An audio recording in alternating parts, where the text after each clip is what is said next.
Hello, everyone. I'm Drew Wilson, and I'm with Averett football head coach Patrick Henry. And it's once again time for 100 Yards with Coach as we talk about this week's game. Coach, before we get started about this week's matchup, let's talk a little about last week's season opener down at North Carolina Wesleyan. Obviously, didn't go the way you guys wanted it to. What are some of the things you really learned from the team from that opening week? Absolutely. You know, it was different playing on Thursday. I don't think we adjusted to that real well. And, we had some injuries, and, we're looking forward to this week getting a few of those guys back. We lost momentum, and we're unable to gain that back.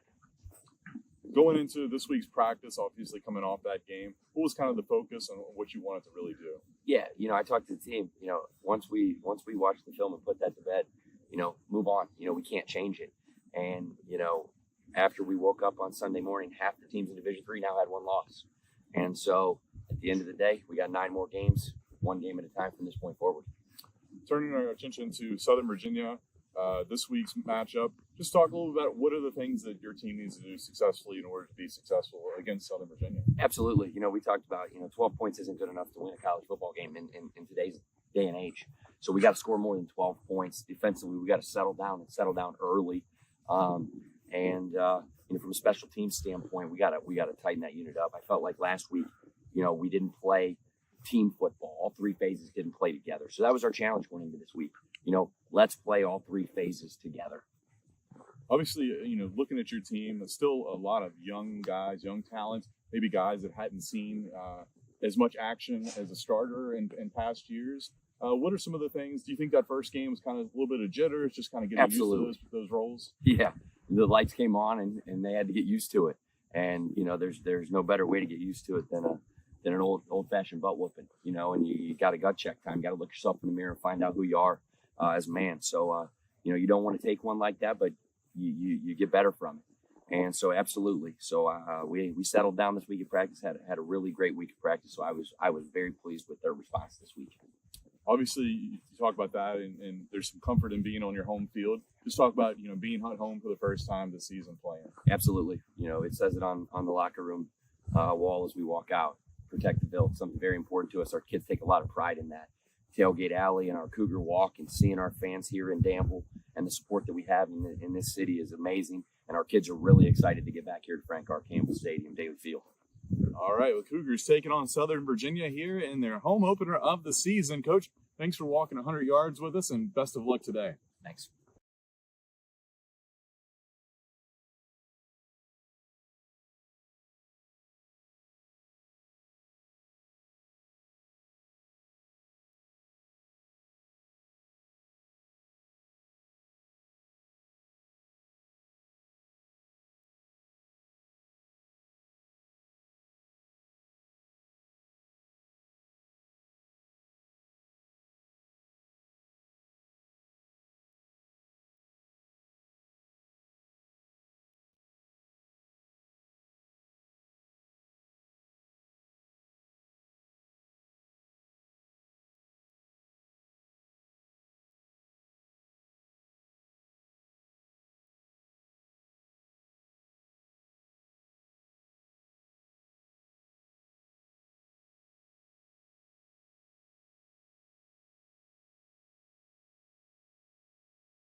Good afternoon, and not hearing anything.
Oh,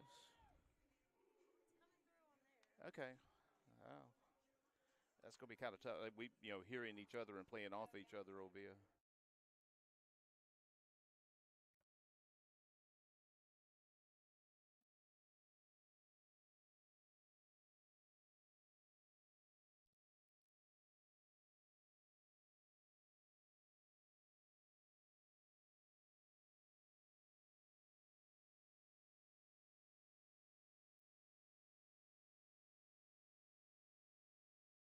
Welcome to Frank R. Campbell Stadium on the campus of Averett University in North Danville for another season of Averett home football here on the Averett Sports Network.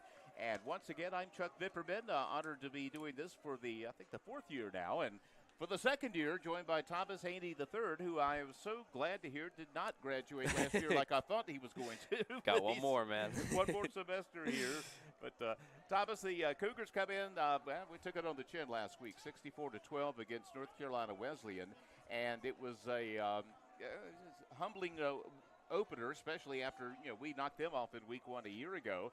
But there's nothing like a little home cooking to try to get you back on track, and we're going to be going up against Southern Virginia Knights out of Buena Vista, Virginia today. And sometimes the best thing that happens after you get beat like that, get right back in the saddle. 100%. And this is a team that Averett has had success against over their history. 3-0. Last matchup was 2021. A couple of key things to watch here is, can Averett stop the run? I mean, last week they had over 400 yards of rushing offense against them on 56 carries. They only rushed the ball for 1.6 yards per carry also. So the ground game was not in favor for Averett. And big thing for Southern Virginia is, can they limit the penalties? 10 penalties last week for 100 yards. So can't give up free yards, and so we'll see how it goes here. But those are the two big things right here for both squads. Averett has got to control the rushing game. The Cougars, of course, have not played Southern Virginia in a couple of years, and you're going to be hearing a lot of kids out of Utah. The Southern Virginia is affiliated with the Church of Latter-day Saints, and so Utah is a fertile recruiting ground for Southern Virginia. About a third of their roster hails from either Utah or Idaho, I think. But bear with us here. We're going to be getting Averett football underway. Got two receivers center deep here.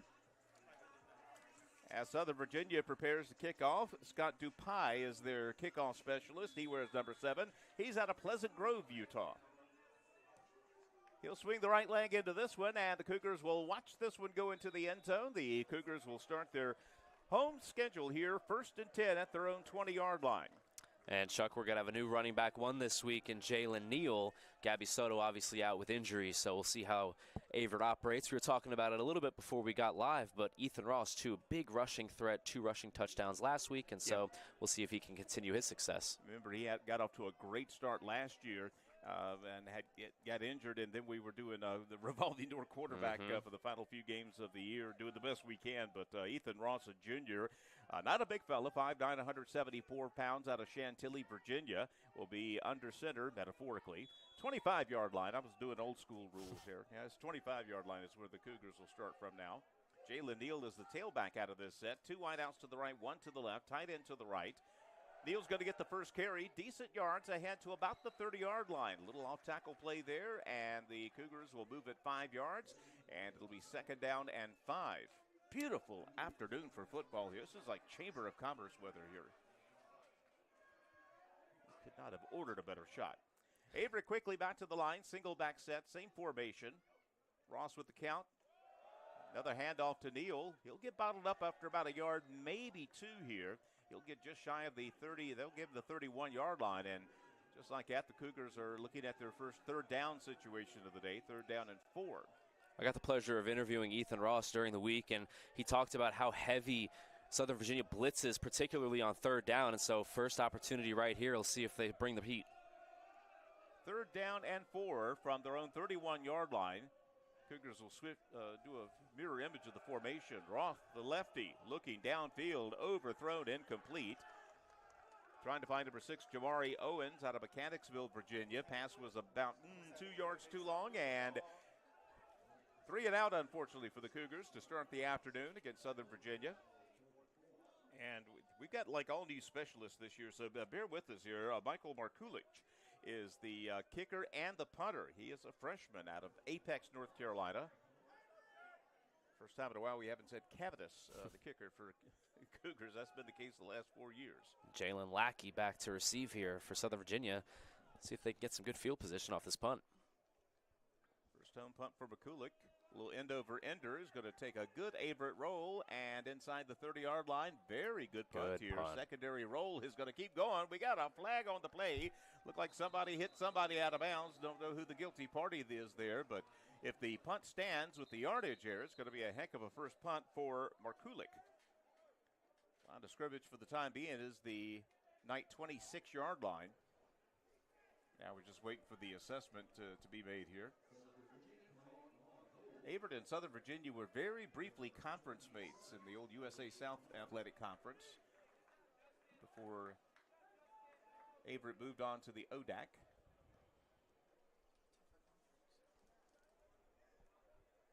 Still haven't seen the Whitecap make an official market. It looks like they're marking it off against the Knights, and looks like one of those big half the distance to the goal penalties, and they'll put it at the 11-yard line, so the Knights will be starting way back in their own territory. Devin Watson out of West Jordan, Utah is their quarterback. He's a junior, 6'1", 190 pounds. You got to imagine this Averett defense is ready to get right back out there. You said it, 64 points last week, 400 yards on the ground, trying to rebound after last week's game. 2 eyes to either side, a doubles formation. They'll hand it off to Saunders, the tailback. He'll get ahead for some decent yards, out to about the 14, 15-yard line. Give him 4 yards on first down. Like some of the other teams, they're going to operate out of spread principles. This time they'll slip up to a trips left formation. Fake the handoff, throws it to the left-hand side. A little screen, he forgot to get the football, though. Ho-ho! Kind of alligator armed that one as the Cougars defense had that one read pretty darn well. Number 22, Seth Wiley on the coverage. Just a freshman out of High Point, North Carolina. Great positioning there. And it'll be 3rd down and 6. Pretty good crowd here on hand in Danville. Now jumps to their feet. SVU 40% last week on 3rd down. Trips left. Johnson back to pass. He's looking left. Now tucks it and runs. He's got some green in front of him. He's going to get first down yardage and make something out of nothing there. Devin Watson, the junior, 6'1", 190 pounds, will get ahead, and a little improv scramble will get the Knights their initial first down. Yeah, Watson's a big guy, but we see it this season is he can run, especially on 3rd down. So Averett got to watch that, try to quarterback contain. So they'll stack a trips left this time. They're going to throw it underneath to Saunders, the tailback out of the backfield. He's going to get ahead for some solid yards near first down. We'll see where he stepped out of bounds, probably just shy of the marker, but well-designed play there as he had 3 lead blockers built in on that little mini screen. And it'll be 2nd down and short for the Knights. Watson 1 of 2 passing early on tonight. They'll shift the tailbacks. Cruz Sage, a freshman out of Dayton, Idaho, will come into the game. Josiah Campbell on the near side of the field down there on your screen. Big-time player. We were talking about him before the game started. Just huge player. Heck of a 2024 season for the Cougs. Put him in motion, and the Idahoan will get the handoff, and he'll twist through and get a first down yardage to midfield. Good hard running by Cruz Sage, a freshman, 5'9", 180 pounds. Hard running will get him about 13 yards, add another first down for the Knights, and they are now in Cougar territory. Cougars 4 down linemen trying to stem this quick drive here. Doubles formation. Watson got all kinds of time incomplete, trying to find number 13, Henry Audette, his tight end out of Key West, Florida. And we pretty much, geographically, Florida, Idaho, we're going coast to coast here, folks. So Watson's pass was incomplete. He's now 1 of 3. It'll be second down and 10. Didn't get much of a rush on him that time. He had all kinds of time to throw. Sollers is now back in the backfield. Another Utahn from Murray, Utah. He's a sophomore. He'll go to the left of Watson, the quarterback. Second down snap. Keep it himself, Will Watson. Good read by the Cougars defense.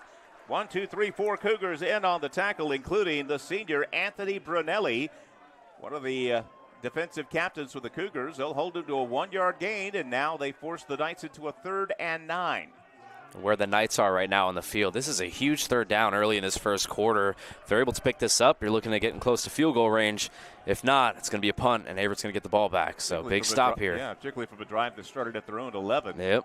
Big third down play here. 3rd and 9. Trips left, one wide out to the right. Watson now checks at the line. Cougars not showing any blitz. They'll rush 4. Watson's got time. He's going to throw it short. It's caught ahead. First down yardage and more. Breaking tackles is number 14, Quinn Massey, I believe. He's listed as the backup quarterback. He makes a heck of a catch, and it'll be a big third down conversion for the Knights. They were highly successful last week on third down, and once again, Chuck doing it right here. 2 big third down conversions on the first drive. Not to lay the finger of this quarterback either, so might be thinking blitz here next passing situation. Sollers to get this carry. Good looking tackle there. Number 28, I believe, on the stop for the Cougars, Tyler Popp, the junior. That was a darn good tackle there. About a yard or so. It'll be second down and 9. They're going to swap out a rare lineman substitution during the middle of a drive. They were doing a better job against the running backs so far. Just got to contain Watson. Second down and 9. Trips left. That's the wide side of the field. Sollers is the tailback. Another carry to Sollers. Yep. Cougars are there. Number 5, Ivan Williams. And number 67 for the Cougars, not listed on the 2 deep, that's Jumbo Kellender out of Jamsa, Finland.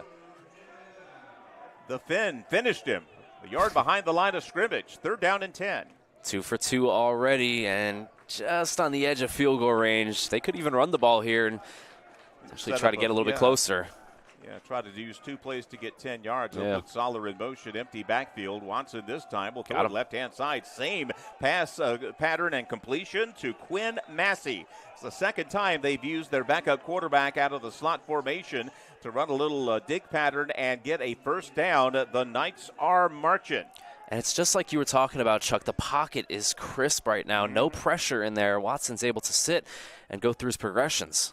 He's back to pass again. He's looking left. Nobody there. Now looks right. Now he's going to start to scramble. There's a hold. Flag on the play as he'll sling it into the end zone. Overthrow everybody, but I think this one is going to come back. You could hear the whole Averett bench yelling, hold. Hold. So that'll back him up 10 yards and remain second down. Looking for some big things from the Cougars defense today. Number 11, Caden Thorne, a redshirt freshman, getting playing time at safety for the Cougars. A lot of freshmen and sophomore down this list here on the Averett defense. And that could explain last week's game as well, just trying to get everybody's feet wet and trying to build some chemistry. A lot of turnover. And if you're relying on freshmen and sophomores, you are a young team. And there's a good news is there's a learning curve. First down and 20 after the penalty. The 2-back set this time with 1 man in motion. Watson's going to fake it. He's going to throw a middle screen. Looking good for the Cougars on defense. Well read on that. Number 28, Tyler Popp on the tackle. Middle screen has, if it's well executed, it is a tough play. But the Cougars played the very disciplined defense there and will hold them to about a 3-yard pickup. And with the holding call on first down, this has got to be hold them to a field goal. Yeah. You cannot give up this first down and let them have a 1st and goal. 10th play of this drive already. Back to pass is Watson. Quickly, left-hand side, pass is complete. Number 7 has it, and he's got a first down and more.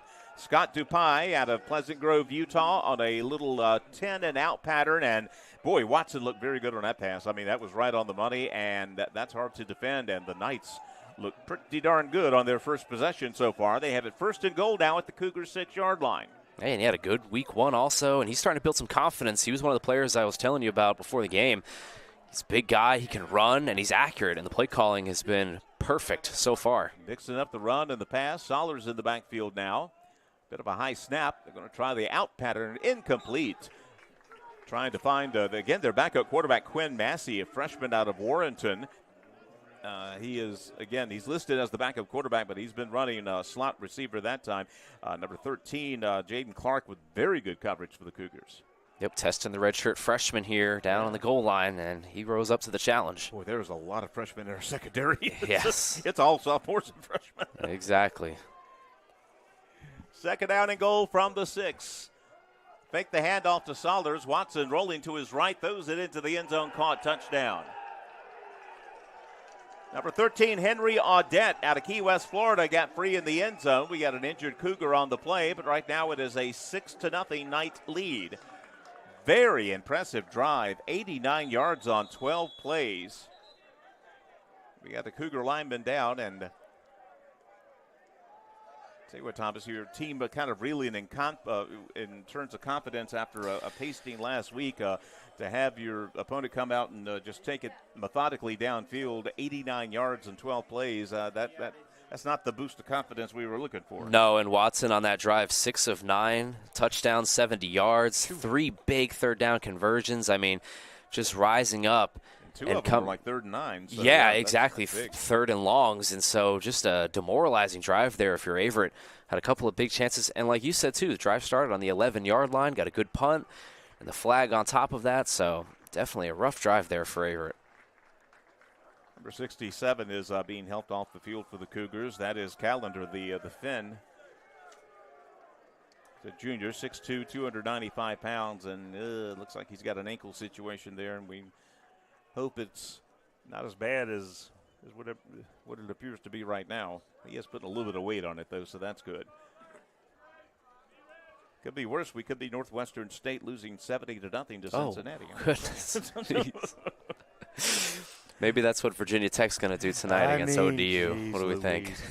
You know, my wife, bless her heart, with all of her patience, she endured me watching that second half last week, and she did not divorce me, so I'm in good shape. See, that's true love right there. Come on. Man. That's true love. Alex Massey is going to be the place kicker. Number 10, Javin Ball, the holder for the Knights.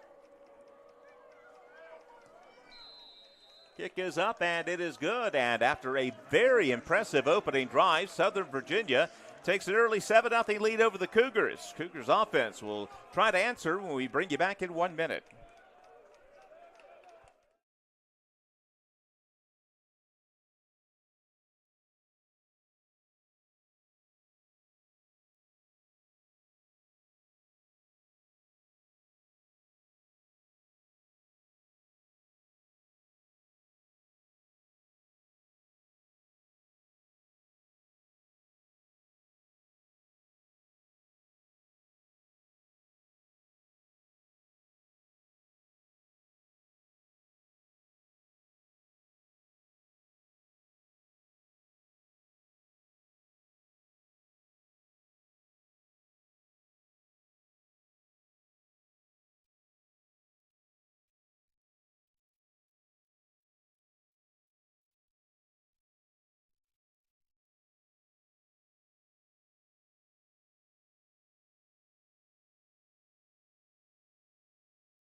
There we go. I'll turn the monitor down here. Subsequent kickoff's going to be picked up at the 2-yard line to trying for a middle return. The Cougars, good job by the Knights to bottle up the kick returner. That time, number 7, Caden Jackson on the return for the Cougars. Out past the 20-yard line, and, Now we can hear each other. This is nice. To everybody at home, they're probably like, what are these guys talking they sound about? fine. What are you talking about? Well, we got our monitor issue fixed here on the what did I do? I hit stereo. That's what I did. Oh, there you go. Boom, boom. So you just got the magic touch, man. You hit enough buttons, you'll hit the right one eventually. That's a great life quote right there. Keep punching. See if Averett can punch through right here. Ross sets him down. It's going to be a handoff to Lano. Keeper by Ross, and he's in trouble. He's going to get what he can out to about the 25-yard line.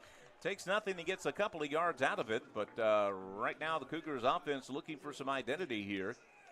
Ross that time faked the handoff to Lane and was trying to get upfield, but he had a whole lot of white jerseys in front of him. Yeah, one of those white jerseys was number 22 linebacker Spike Adams, who had 78 tackles last year, and he's kind of the leader of that defense this season. Short for a linebacker, not quite 6 feet tall, but yeah, he's their middle guy. Lane gets the carry. He's got good yards up the gut, into the secondary, lowers the shoulder, gets ahead to the 40-yard line. That'll be the initial first down of the evening for the Cougars, and maybe a little offensive momentum there. Coach Henry fired up on the sideline. He loves it.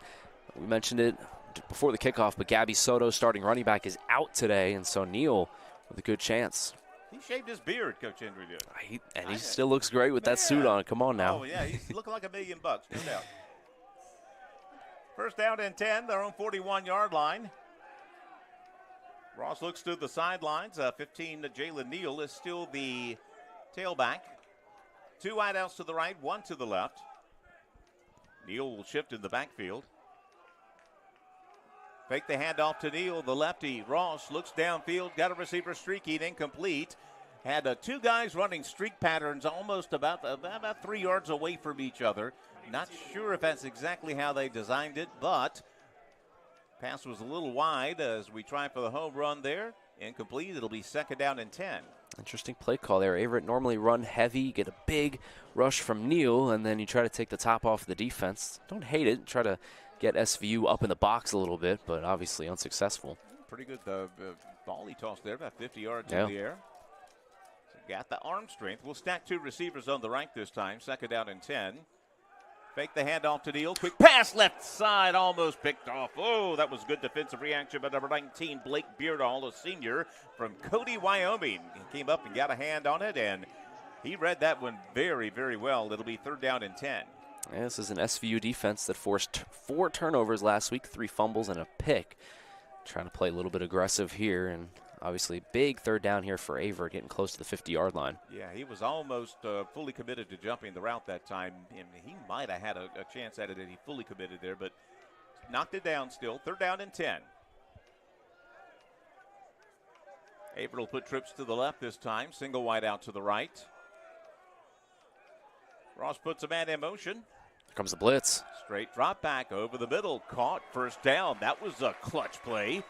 Solid looking pitch and catch. Number 16, Christian Jones Jr. on the catch.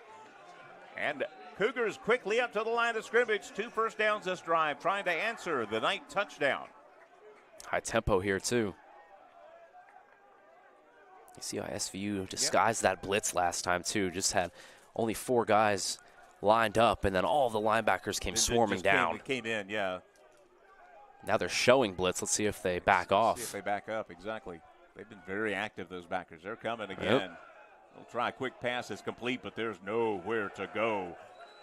They busted up that little mini screen that time.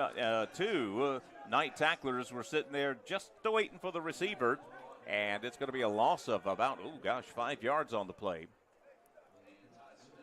Andre Francois, the redshirt senior out of Charlotte, made that catch, and he paid the price. Actually, it was Caden Jackson, I believe, on the catch. And Ethan Ross wasn't lying to me when he told me during our interview that they blitz. I mean, they have sent guys pretty much almost every play. They're bringing it, aren't they? Second down and 15 now after the 5-yard loss. Straight drop back from Ross. He's got time this time, but now it's going to run out, and he's going to try to get to the outside. That's a good open field tackle by that good linebacker, number 22, Spike Adams. Looked like Ross might have had a lane there, but Adams just dropped him mano a mano there for really no gain on the play, maybe a yard. It'll be third down and 14 now for the Cougars. Big ask here. I'm very curious to see what the Knights do on defense. They've been successful at sending guys, but this much yards to make up, you risk having a big play, maybe on a screen too, and so they might want to back up here. And those two middle backers have blitzed on about half the plays so far. See what they do here. 22 and 45, Tanner Evans, linebackers. I'm going to try a short screen. It's incomplete. I don't think that's a fumble. I don't think he had control of that, and he did not. So it'll be an incomplete pass. And despite a couple of first downs, the Cougars are going to have to punt, trailing 7-0 late first quarter. Only thing about my seat is I have to do this to look at the scoreboard. 4:22 left in the first quarter. We need like a Chuck cam up here, man. Just a little camera up top there that I can monitor over here. Oh, gosh. So, Markulik in for his second punt of the afternoon. Got a good one away the first time. This one is going to be a high end-over-ender. Fair catch called for and made at the 25-yard line. And so the Knights defense surrenders a couple of first downs. Cougars were able to get some better field position out of it, but the Knights, who marched 89 yards on 12 plays in their first possession, have it on their own 25-yard line, up 7-0, with 4 minutes plus left in the first quarter. Watson, who was electric on that first drive, and I think a lot of that credited to the offensive line. You mentioned it, Averett really didn't get too much pressure. I don't think we laid a finger on him. No, not at all. I mean, they had one holding call, which was really good, but let's see how he responds here. Solers, number 24, into the backfield. They'll stack wide receivers on either side in a doubles formation. Keeper by Watson, and he read that one very well. He's going to get first down yardage or very close to it. They'll move him up to the 37-yard line. I think that's going to be enough to move the chains, and that was a good, quick read option that time, and he made the right read. For a team that has struggled in recent years, we talk about the 3 straight 1-9 seasons. Watson coming in here with some fire. First down, back to pass. Now we get a little pressure. A good job downfield as they were sending the house. That was an all-streak pattern that time. Number 12 for the Cougars with the sack on the play. Number 12, Rocco Fazzolari, sophomore out of Waxhaw, North Carolina. He'll get a 3-yard loss there. First time we've laid fingers on the quarterback tonight. And like you said, that's one of those plays where you're playing your buddy in college football and you send 4 verticals. You send everybody down, you know. Go It didn't work there. That was the Mike Leach run and gun stuff there. Tight end out of this set. They'll take the handoff, throw it over the middle, caught by number 11, and that's going to be first down yardage. Well-executed play as they found a quick gap in the Averett defense that time. Number 11 on the reception, Jalen Lackey out of Fredericksburg, Virginia. And it's the second first down of the drive. Ball is resting right at midfield, and the Knights are playing tempo. Stack trips on the left. Watson looks that way as he's back to pass. No pressure. He'll throw it complete. There's that 10 and in pattern, dig pattern again.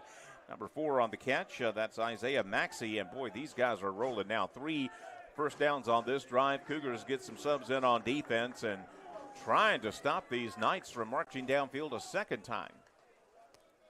You just got to love this play calling here for the Knights. I mean, just the run, pass. It's like a good boxer in a fight right now, just picking their jabs. And they're executing. I mean, get the tailback this time. First carry for number 35. Cougars do a decent job of bottling him up on the bounce on the backside there. Number 35 is Roger Adam out of Miami, Florida. He'll get 3 yards. It'll be second down and 7.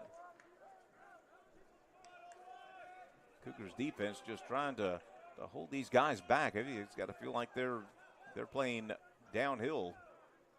You see some guys with their hands on their hips and a little bit of fatigue setting in here. Quick pass, left-hand side, knocked out of bounds after a big gainer. Looks like he might have a first down, if not very, very close to it. We'll see where they spot it on the far side. They're going to say short, about a yard. Third down and about 1 yard. Knight wasting no time. They'll bring it right up to the line. Trips right. Got to watch the read option here, too, with Watson. Yeah. Oh, throw. He's going to pass it. Though it is going to be caught. Good job as the receiver, number 5, skies to get the football, takes it down to the 15-yard line. That was a good pitch and catch there, and Southern Virginia is on the move. That was Jalen Williams out of Falls Church on the catch. That throw might have looked easy if you're watching at home, but Seth Wiley, the freshman safety, was right there, and he just put it right over his fingertips. And a beautiful pass there from Watson. Yeah, you would need a 48-inch vertical to get that one because he put it right on the spot. Trips left in a bunch. That's where Watson's looking. All kinds of time. He'll throw. It's complete at the 5-yard line. Cougars will make a tackle shy of the goal line, but, boy, he had all kinds of time to operate there. Receiver finished his pattern, got open, and Watson put it right there, and the Knights are knocking on the door from the Cougar 2. Averett coach Patrick Henry beside himself on the sidelines on that one. This time Saunders gets the handoff. He'll beat Cougars about a yard into the play. Rolling forward, he gets in. Touchdown. A team that was throwing the ball at will goes to the power set on first and goal. Gets it in from 2 yards out, and wow, the Knights have come out and made a statement here in Danville tonight, 13-0, pending the conversion. Yeah, a statement indeed. This is a team that has won 2 games over the last 2 years. And they won last week, and they're looking to try to win here again. But you start to see that confidence set in, and it starts at the quarterback position with Watson. He has just been cool, calm, and collected today. Extra point is a knuckleball, but it's good, and it's a 14-0 game. Late first quarter here. Cougars trying to get on track in Danville. We'll bring you back for Cougars drive number 3 in a minute.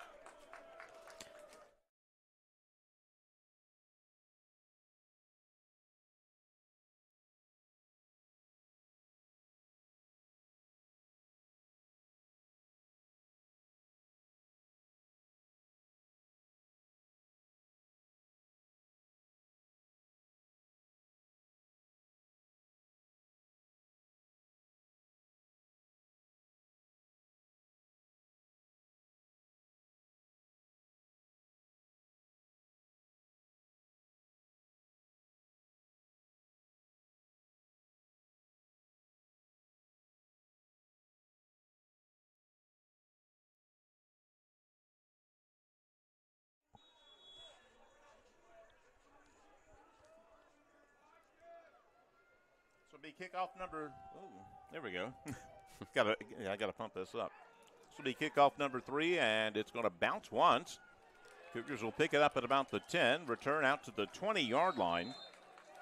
Number 4, Jamari Lumpkins out of Hampton on the return for the Cougars, and tell you what, the Cougars got a couple of first downs last time on offense, but you don't want to call it a must-score situation in the first quarter, but it kind of feels like a must-score situation. Well, it feels like that, too, because of last week. 64 points last week. Now you've given up 14 already in the first quarter. You know, I think back to our game we did last year, Chuck, with that flea flicker, something like that. Just something to break the ice here for the Averett offense, whether it be a big run or a big pass. They need something here to just kind of crack the ice. Well, we got Louis DiUlio in the quarterback now. There you go. Senior out of Charlotte, North Carolina, will get his first snap. Neal gets the carry, get past the line of scrimmage, maybe a yard or so, and that's going to be it. And it'll set up a second down and 9. I think whatever our problems in the first couple of drives were, it was not sure how much Ross had to do with it, but maybe this was the plan anyway. DiUlio got quite a bit of playing time last year, particularly after the Ross injury. I believe we're coming to the end of the first quarter, and we are. And it's a first quarter that Averett fans would just as soon forget. 14-0. Southern Virginia leads over the Cougars. We'll bring you back for the second quarter in 1 minute.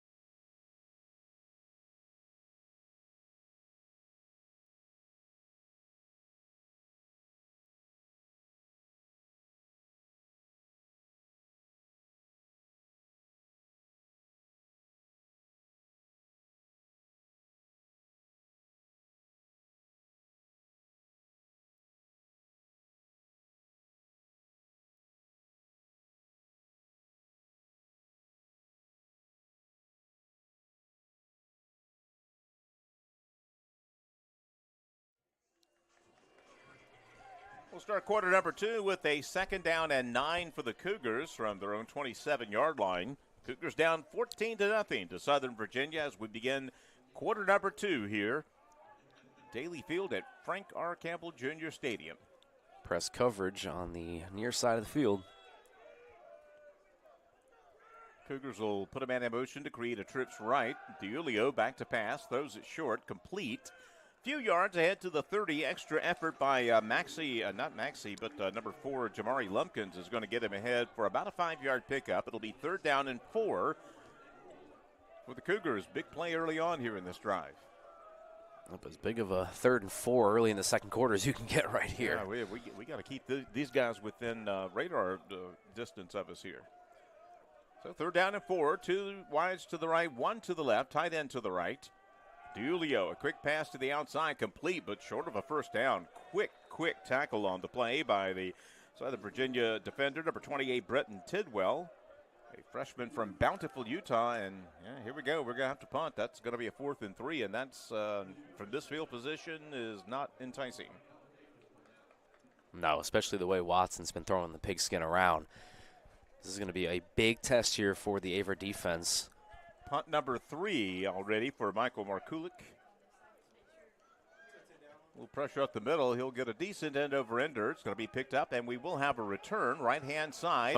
And we've got a seam to the 40-yard line, to the 35-30. Still in bounds. They'll say he stepped out of bounds. A good return by number 11, Jalen Lackey out of Fredericksburg, Virginia. And a team that does not need good field position has good field position. They'll start deep in Averett territory, will the Knights, already up 14-0. And this is going to be a big gut test here for the Averett defense. They've got to stand strong here and force a field goal attempt, or even get a big sack and force them out of field goal range. This is one of those moments where you really got to dig deep. Yeah, because you get the vibe that, boy, if you don't stop them now, this game's going to get out of hand. 100%. Roger Adam is in the backfield now, listed as the 3rd stringer. I'll have a height and weight on him, but he looks like he's a load. Devin Watson, excellent quarterback who's had a great start, will hand it off to the tailback and get to the outside. Cougars will have a speed advantage here, though. The running east to west is not his forte, and especially when you got people like number 22, Seth Wiley, chasing you down. The freshman out of High Point will make the tackle, and no gain. It'll be 2nd down and 10. I think it's the first straight outside run they've tried tonight. Yeah, they've been running a lot of inside zone. So, yeah that's when they do run, is that or the read option. Mm-hmm. Straight drive back from Watson. Again's got time. It begins to run out very quickly, and the Cougars will sack him for a loss of about 4 yards. He had time, but he needed more. Number 96 for the Cougars, Nick Lincoln, a freshman out of Summerville, South Carolina, gets the sack, and it's 3rd down and 14. We could hold him to a field goal or even a 4th down attempt here. This would be a decent field goal That attempt. is exactly what I said. Force a sack, make them think about it. But obviously, Southern Virginia trying to cut this in half and get back into field goal range. Empty backfield with Sollers in motion. A little pressure up the middle. Looking to the left-hand side. That is darn good coverage over there by the Cougars cornerback, number 9, Josiah Campbell. That was about as good as you could get. And it's decision time for the Knights, and it looks like they're going to go for it here. I don't see any kickers coming on the field. That's interesting. I mean, maybe try to draw them off, get a little extra yards for your kicker. I mean, this is a long 4th down, Chuck. It is. 4th and 13. Jeez. I don't know about this one. 2 backs in the backfield. Watson now changing up the play, perhaps. He'll go back to the line. He's going to try a quick kick. Oh. Yep, there we go. He'll pooch it down to the inside the 10. Boy, that's a good one, inside to the 5-yard line. Pulled a little pooch kick there. And a great field position from the Knights standpoint. And for the Cougars, you'll take it. I mean, you got a good punt return to the 31-yard line, and you're thinking of, 3-score lead. Nah.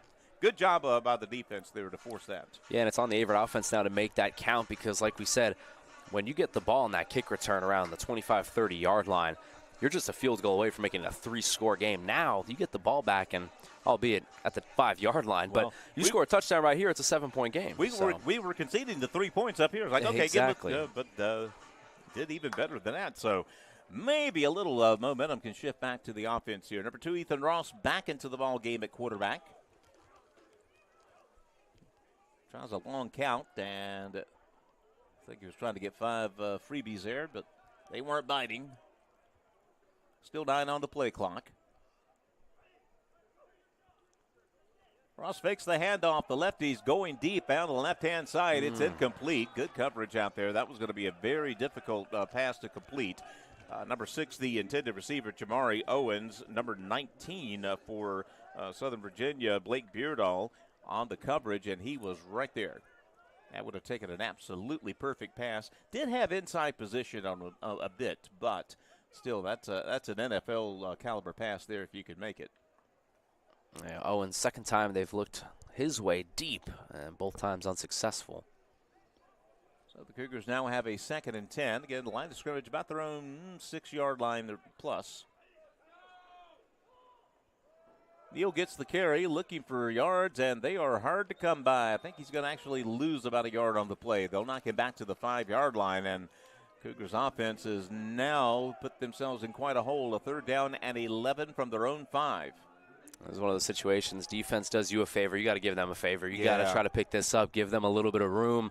They just got a big stop. Give them a breather, Yeah, too. give them a breather. Pick up the first here. It's a long one, but you got to look past the sticks right here. So 2 wideouts to the left, 1 to the right. Ethan Ross gets the snap. He's going to roll to his left. Now he's going to tuck it and run it, get what he can to the 10. Gets popped hard right there at the 10. He'll pick up 5 yards, but he will pay the price. And he'll get a few more yards at least for the punter, Markovic. And Cougars offense still looking for an answer. Got a couple of first downs on their 2nd drive, but this will be the 4th consecutive drive that ends in a punt. Coverage team has to do a good job here. Obviously, returner standing at the Cougars' 40-yard line. Yeah, that's been about right. He's been putting it 30 in the air with a good secondary roll. Mishandles a snap, and he is wrapped up in the end zone. Is the ball free? It's either going to be a safety or a touchdown. It's a touchdown. Wow. It went from bad to worse right quick. Looked like it was a decent snap, chest high, and he just didn't corral it. And if he could have managed to have fallen onto the ball, it would have been just a safety. But the ball squirted out, and Southern Virginia recovered, and they're going to get that 3-score lead the easy way. Yeah, like you said, I mean, what can go wrong right here has gone wrong for Averett. And this is shocking. I mean, this is a team like we talked about that has not had too much success in recent years, but they look really good today. Yeah. That's just an Averett mistake right there, though. I mean, yeah, that's a mistake on the punter. I mean, he knows it. That does, the snap looked, chest high. It didn't look like there's anything at all wrong with the snap. So number 6, Alex Passy on for his 3rd extra point of the afternoon.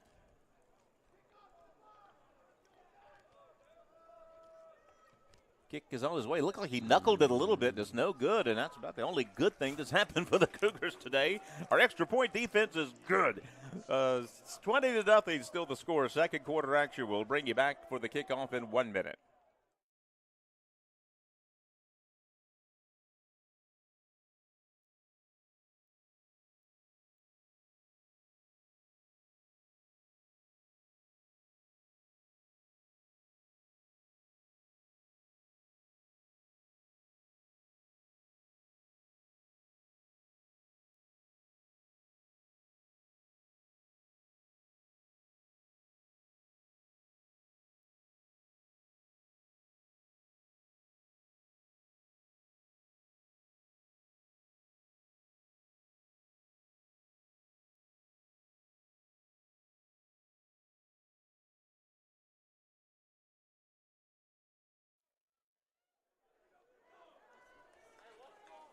The Knights lead the Cougars 20-0 here in Danville, Virginia. It'll be the 4th kickoff of the afternoon for Scott Dupai. Maybe a little special team spark here for the Cougars can get just a little something cooking today. Yeah, I mean, if you play sports, I mean, when it's like this, everybody's so uptight and, just looking for something positive. Like you mentioned, the extra point miss could even be a good thing. Francois will take it now, try to get a middle return. There you go. Good head of steam out past the 34-yard line. We'll take it. We'll take any bit of positive mojo we can get. Solid return by the freshman, Francois. And the Cougars will have their best starting field position of the night, believe it or not. not great, but it's 35-yard line. We'll take it. That's exactly what I was saying there. I mean, you look at the whole bench just erupted like they score a touchdown. Exactly. I mean, I mean, they get it to about the 35. That's good. But everybody right now just looking for something positive. And so who's going to be the guy to step up and make a big-time play here for this offense? Just a little something to hang your hat on. Nicholas Easley out of Halifax County High School will come in for his first action. He's the tailback to the left of Ethan Ross. 2 wideouts to the right, 1 to the left. 1st and 10 Cougars, their own 35. Down 20-0. Fake the handoff to Easley, and Ross is in trouble. He gets by one would-be tackler. He'll get it ahead to the line of scrimmage, so there's no intentional grounding there. But it will be 2nd down and 10. Lots of pressure coming.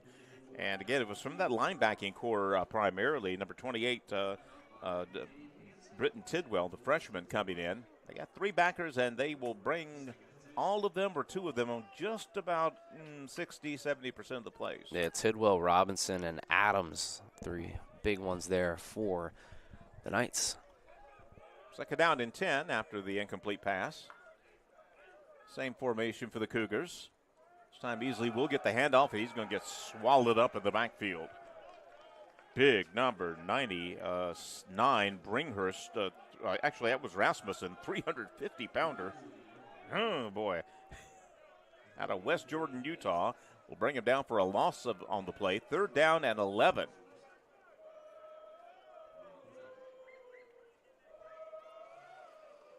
This has the feel of a play maybe where you just, I mean, we talking about 4 verticals and that shot to Owens. Maybe you just take a shot deep, maybe get a flag, pass interference, or see what happens. See what happens. So, yeah, I feel like you got to try to take a deep shot right here. Well, the 1st down and 2nd down plays didn't work. Let's see what we pull out of the hat here. Straight drop back from Ross. He's got time.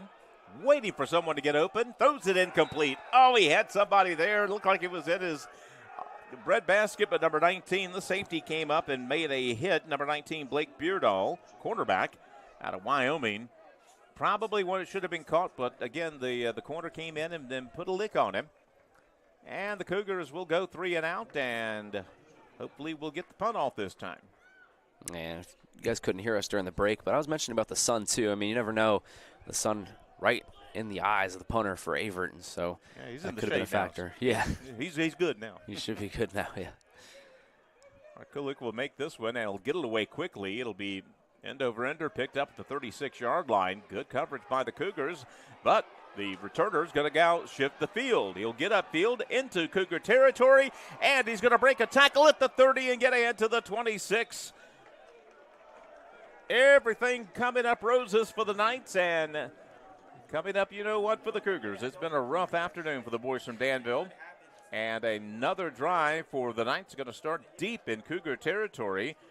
They beat us on offense. They beat us on defense. They beat us in special teams already. 20-0, the Knights lead, and they're knocking on the door again. They'll start this drive at the Cougar 27-yard line. Trips right. Devin Watson, the junior quarterback out of West Jordan, Utah, will set him down, and he has had quite an afternoon already. Watson, a quick pass to Sollers out of the backfield. He'll get by one would-be tackler, but the Cougars will drop him there. Flags come in from Mars. I mean, they fell out of the sky, it looked like. On the backside of that play, and we'll see if it's a backside hold or something along those lines. That's probably what it's going to be, and yeah, that's going to be the defensive holding against Cougars. Okay. Man, I'm with you. Really rarely see that on a play design like that. It goes out to the side. Did he do a hold or a face mask? Because the defensive hold doesn't make much sense there. A face mask would. It was a hold, yeah. Okay. That is interesting. All right, well, it's not like they need any help, but they got a lot there. So it'll be 1st down after the assessment. One fan in particular voicing their displeasure. Of course, we have the crowd mic on today, too. My goodness. We're not responsible for what the crowd says. Just turn this into a PG-13 program. Come on. 2-back set this time. Back to pass. Watson's got an open receiver in the end zone. Is caught, and that's a touchdown. And, boy, I feel like the route is on. We got a good lick, at least, on Watson that time, but he stood in the pocket long enough to deliver a dart to number 1, Jairique Washington. And it's 26-0 Knights. Have a day, Watson. My goodness. That's 2 straight touchdown passes. I think 2 of them have been on the run. 13 of 17. That's a 76% completion percentage for 2 touchdowns and no interceptions. He has just been dialed in, continuing what he did last week. That's a night, buddy. 13 of 17. Yeah, I mean, we're still 9 minutes left in the first half. Number 6, passing on for the extra point. This one's up and good, and it's all good right now if you're rooting for the Knights. Southern Virginia over Averett 27-0. We'll bring you back for more in 1 minute.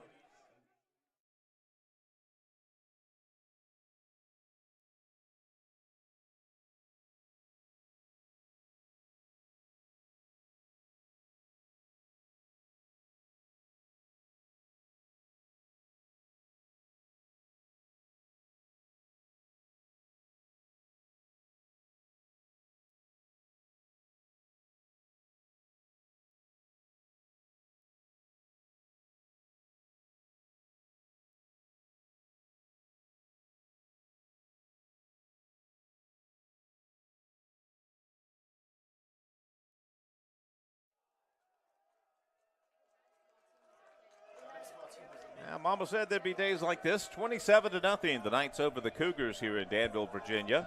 Shadows have just about taken over Daly Field here now as we head into twilight after a beautiful Saturday afternoon here in Danville, Virginia. Dupai on for yet another kickoff, his 5th of the first half for the Knights out of Buena Vista, Virginia. Well, short kickoff this time. It's going to be bounced once, picked up again by Francois at about the 15-yard line. Decent return now past the 30, 34-yard line, so the Cougars will have half-decent field position, but they are in a 27-0 hole to the Knights. Coach Joe Dupai of Southern Virginia has got to be pretty happy with his squad. He spent 8 seasons at Navy. Obviously the dad of the kicker here for the Knights, and this is quite the start for them this season. You got to give them credit right now. That's superb. I mean, this is a team, like you said, won 2 games last 2 years, and they won a big one last week, and they're winning big today. This is a program very much on the rise, and they've got to, I mean, they have just looked flawless really on offense. Yeah, it's important to give that historical context. I mean, this is a team that's 0-3 against Averett all time. Ross with a short pass, complete ahead. That was a good little slant pattern there. The ball was free, though, and I think Southern Virginia picked it up. Now, the question is, did he control it long enough for it to count as a catch in the first place? They're gonna have a the ball never touched the ground, so someone had to come down with possession. Yeah, this is going to be interesting here, Chuck. Yeah, boy, we'll see. And the Cougars are saying he was juggling it. That's fine, but Southern Virginia came up with the ball, and the ball never touched the ground. So if that's the case, it's an interception straight up and not a fumble. Good point. Averett is very rarely we see the offense arguing for an incomplete call. And they're going to say it was either a catch and a fumble or an interception. We'll see what the official scoring is, but the bottom line is it's going to be Southern Virginia football at the Cougar 43-yard line. And Coach Henry is not a happy camper right now.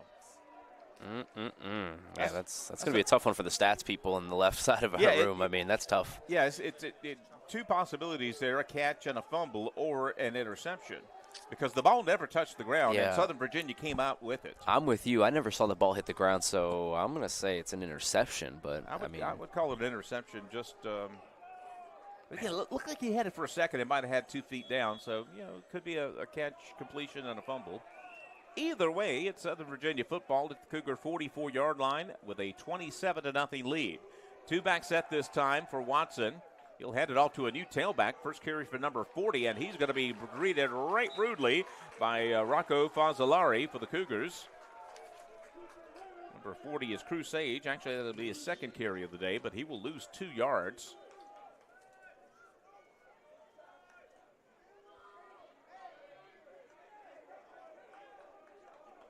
They'll keep a 2-back set in. 2nd down and 12 now for the Knights. They've only failed to score on 1 of their possessions. Watson throws it. It hits the umpire. Incomplete. Come on, ref. Make the catch. Put your hands up. That was terrible for him. Now, does he get a pass defense on that? I mean, it's a pass breakup, right? That was a perfect pass breakup. I love the dude, how stoic he looked. He didn't move a muscle. No, he just stood right there. And, of course, I mean, as we all know, the officials are considered part of the field, so it's incomplete. That was a darn good defensive play, though. It's really the only thing that hasn't gone right for Watson has been the referee defending the pass. I mean, sign him up. 12th man. Quite literally. 3rd down and 12. Bit of a high snap to Watson. Oh, yeah. Going to get flushed out of the pocket for the first time in quite a while. He throws it downfield, and it is complete. Short of a first down. How did he do that? He was running backwards that time with 2 Cougars breathing down his neck, able to find a receiver, and it's going to be 4th down, but 4th down and very short. Boy, Ivan Williams had a Micah Parsons release on that one from the... That was good. Yeah, he got off the ball. Looks like a timeout here. Yep. Cougars will call a timeout. We'll take it with them. Cougars are trying to defend a 4th down and 2 attempt from Southern Virginia, and we'll bring you back for the 4th down play in a minute.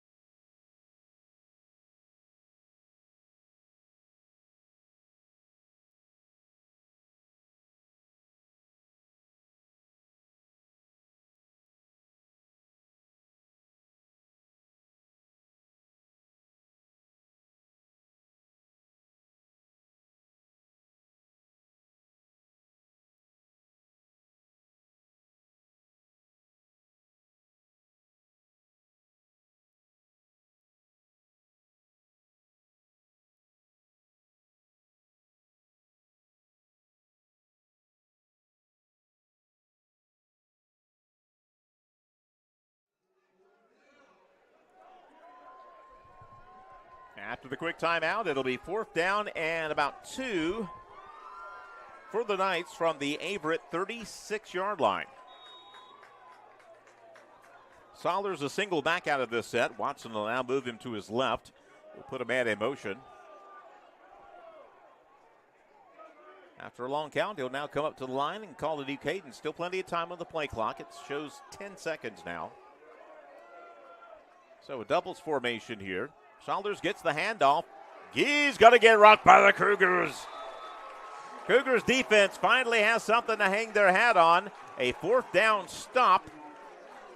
It's the second time they've held him on 4th down in Cougar territory. So defense is having their moments, at least in the first half. Now the offense has got to reward the defense for some darn good clutch play there. Yeah, we were talking about what's going to break the ice. And, you know, what's interesting is I feel like the call of a fumble or interception or whatever happened that had Coach Patrick Henry so fired up there, kind of, you know, got his guys up a little bit there for that possession, try to get off the field. And so nice job there by the Averett defense. Yeah, I'll tell you, Southern Virginia's only offense there was on a darn good individual effort. Cougars defense looks stout on that set of downs. Let's see what the offense can gen up here. Down 27-0. Ethan Ross, the quarterback. Jalen Neal is standing to his right. Now the ball is still not ready for play. We're swapping the ball out here. Here we go. Now the umpire's got to touch it. Got to be ready here. Now we're ready.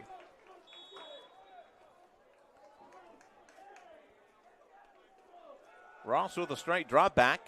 He's got time. Yep. Throws it. It's going to be caught. First down yardage and more for the first time since the opening drive. The Cougars, or second drive, the Cougars have crossed into Knight territory. There we go. High tempo. Just under 8 minutes to go here in the first half. Jamari Owens, number 6, with the first down catch.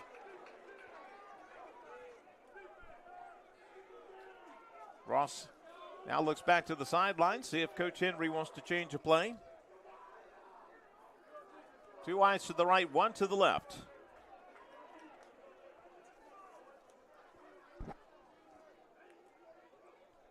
Shotgun snap. Fake the handoff to Neal. Ross gets hit as he throws the football. It's incomplete. I'll tell you what, he did good to get some gumbo on that ball because he got hit pretty hard just as it was leaving his hand, and it will fall harmlessly incomplete. It'll be second down and 10. Got his shoulder pad knocked out from under his shirt, so he'll readjust the uni there and get ready for a second down and 10 play here. You know, now once you get past the 50, especially down 27 here in the first half, it seems like 4 down territory. So you play design for that and try to work for 4 plays right here. Yeah, you don't fret if you don't get a couple of yards exactly. Here. You got 2 more to get them. So They'll keep the same formation with 2 wides to the right, 1 to the left. We used to call this the old Greenville formation. They'll bring the blitz. Ross escapes one, but not the rest of them. Just sent more than we could block, and he'll lose about 4 yards, maybe 5. It'll be 3rd down and 15. Yeah, that's the defensive identity of this Southern Virginia team. They're up 27 points, and they're still blitzing. Bringing the house too. I mean, that was a full monster blitz. That was all 3 of them hitting the odd gaps here. Yeah, their backers are very, very busy. So there we go. 3rd down, about 15 to go for the Cougars. They'll flip the formation, 2 wide outs to the left. 1 backer comes in this time. They'll throw it short, complete, good ahead. Play. Solid pickup, 82 the tight end on the pitch and catch, and it'll be shy of a 1st down, but 4th down and reasonable. Calvin Speed on the catch. And it's going to bring up a 4th down at about 1 yard. He got very close there. We'll see what the Cougars can do here. The push. Quickly to the line. Ross keeps it himself. He's got a 1st down. No stopping the tush push. Now to the 34-yard line. Averett's deepest drive, and they will quickly go to the line of scrimmage, trying to use a little tempo. 2 rights, 2 to the right, 1 to the left. Tight end to the left. Jalen Neal grabbing a cheek there. I don't think he really even needed to. Ross had it on his own, but good play design. Just make sure. Yep. So the Cougars, again, will now look to the sideline, see if they want to change a play up with the threatened blitz from Southern Virginia.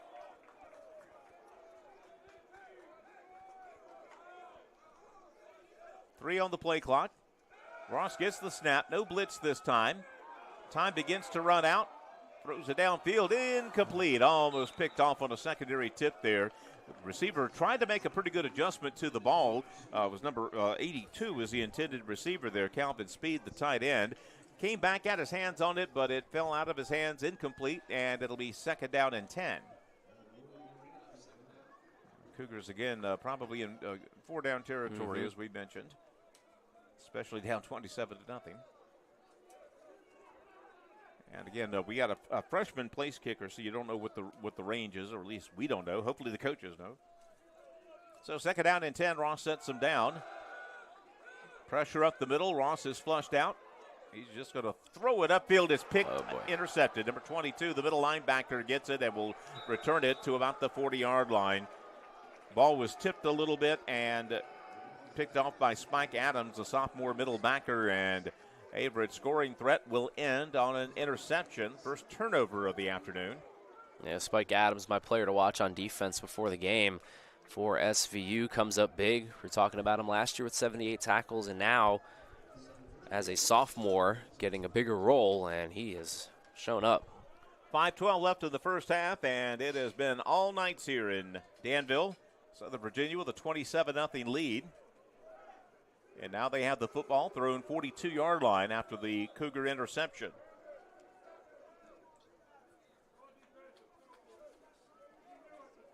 Two-back set this time for Watson. Fakes the handoff. Watson keeps it himself. He's got a good quick first step, too. This kid is just a good quarterback all around, and he'll get ahead for about 7 yards out to the 49, and they'll play a little tempo and bring it right back to the line of scrimmage. Yeah, we were mentioning it during a commercial break, and I told you, if you're a USA South fan or a coach, you got to watch out for this team, especially this quarterback. He looks good. Watson with the pass this time. Perfect pass over the middle after the play action. Completes it to a tight end, number 13 on the catch, and that's Henry Audette. And it'll be 1st down, and that's like 15 completed passes for this kid already in the first half. What a first half of all. They'll keep it at a 2-back set. From the Cougar 35-yard line, Watson throws it short to Saunders out of the backfield. Cougars are there, though. Saunders is going to get back to the line of scrimmage, and that's going to be it. You know, if Watson keeps this up, we might not see much of him in the second half. I mean, yeah. We'll see what that Quinn Massey, that freshman quarterback, looks like. But, yeah, but Watson has just had a just lights-out first half here. This is a team that likes short passes and spreading the field, and they I think they were more of a run team last year, but they got a good arm here at quarterback now. Yeah, the play action has been deadly, too, today. Watson, a straight drop back, a little pressure up the middle. The fade pattern, left-hand side, incomplete. That was a good ball. He had it right there for his receiver to at least have a chance at it. Didn't come down with it. Stevie Leo, sophomore, the intended receiver. Number 9 for the Cougars, Josiah Campbell, had very good coverage out there, but the pass was pretty much on the money. Just we had a defender right there. Yeah, not just a defender. Campbell, like you said, I mean, you don't really want to throw him the ball too much. They've gone his way a couple times, hasn't been too successful. You see him on the far side of the field now. So 3rd down and about 11. Watson, short pass over the middle, caught. That's a good catch. The pass was a bit behind the receiver. Number 7, Keaton Jackson, number 7, Scott Dupai brings it in, and that's going to be another 3rd down conversion. That is the 5th 3rd down and 9 or better that they have converted this first half. That is insane. Yeah, Scott Dupai, the kicker, actually making the catch there. And what a readjustment there. Like you said, the pass was a little bit behind Dupai, and he's able to readjust his body, get in front of it, and make a nice catch, and also take a big hit. That might have been the worst pass he threw, and it was still complete for a 1st down on the 3rd and 11. So now from the Cougar 20-yard line, 21, I believe, is where they spot it. Tailback handoff. That's Cox up the gut, and he'll get past the 20. Powell will roll forward. That's a Crusade, actually, on the carry. He'll get a couple of yards.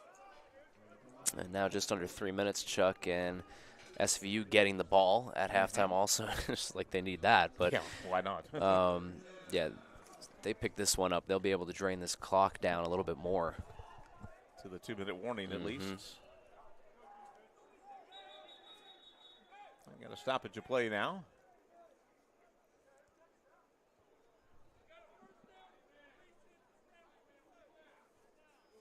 Problem with the sticks here?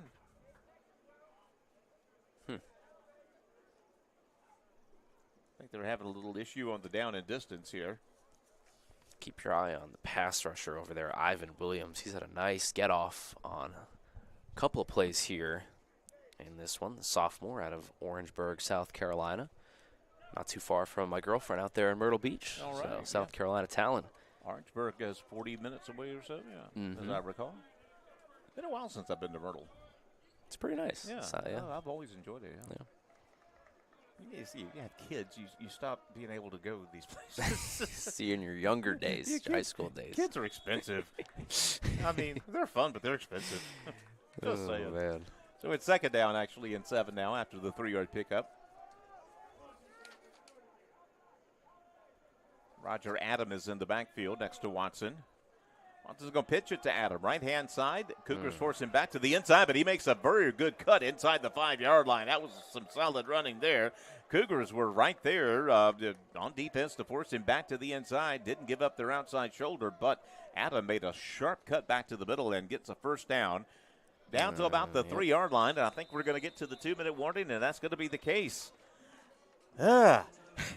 This could have gone better. 2-minute timeout. 28 minutes of football down, and the Cougars are down 27-0. We'll bring you back for the final 2 minutes in 1 minute.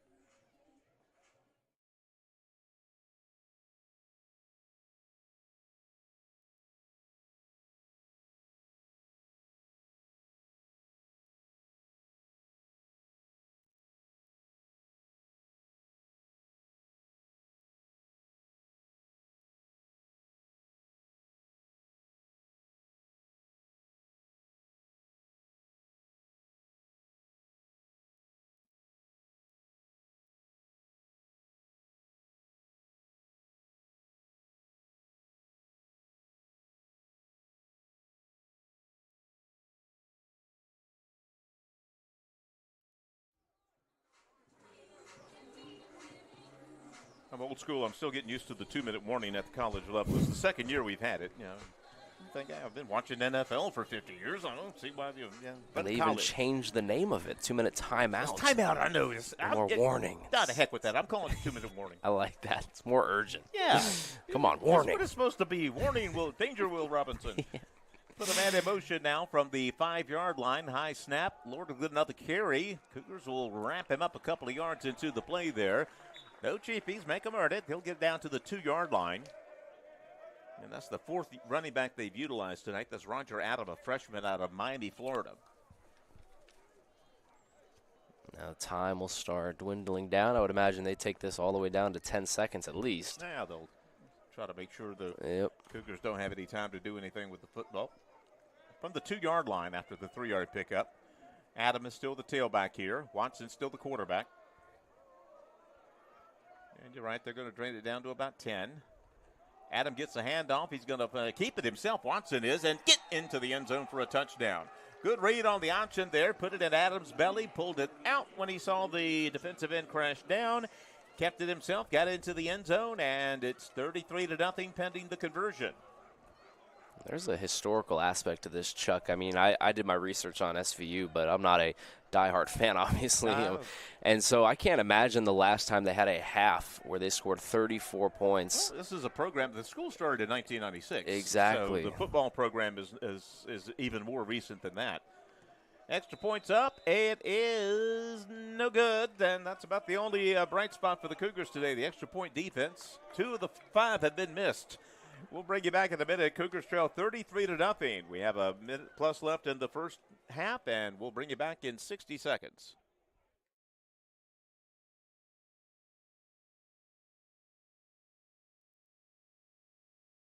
Is inclusive, encompassing, inspiring. Averett University provides all you need for a future you deserve through learning that embraces all of your infinite potential with flexible online and on-campus programs like our newest programs in entrepreneurship and psychology, with more coming soon, with affordable tuition and 24/7 support. It all leads to you becoming a catalyst for positive change. Visit allaverett.com. Averett University. Are you all in?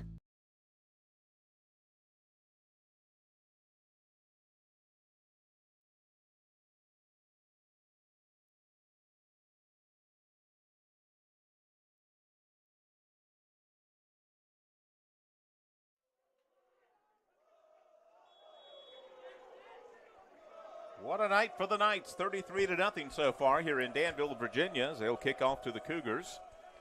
Cougars will have one final chance for a brief drive here before halftime.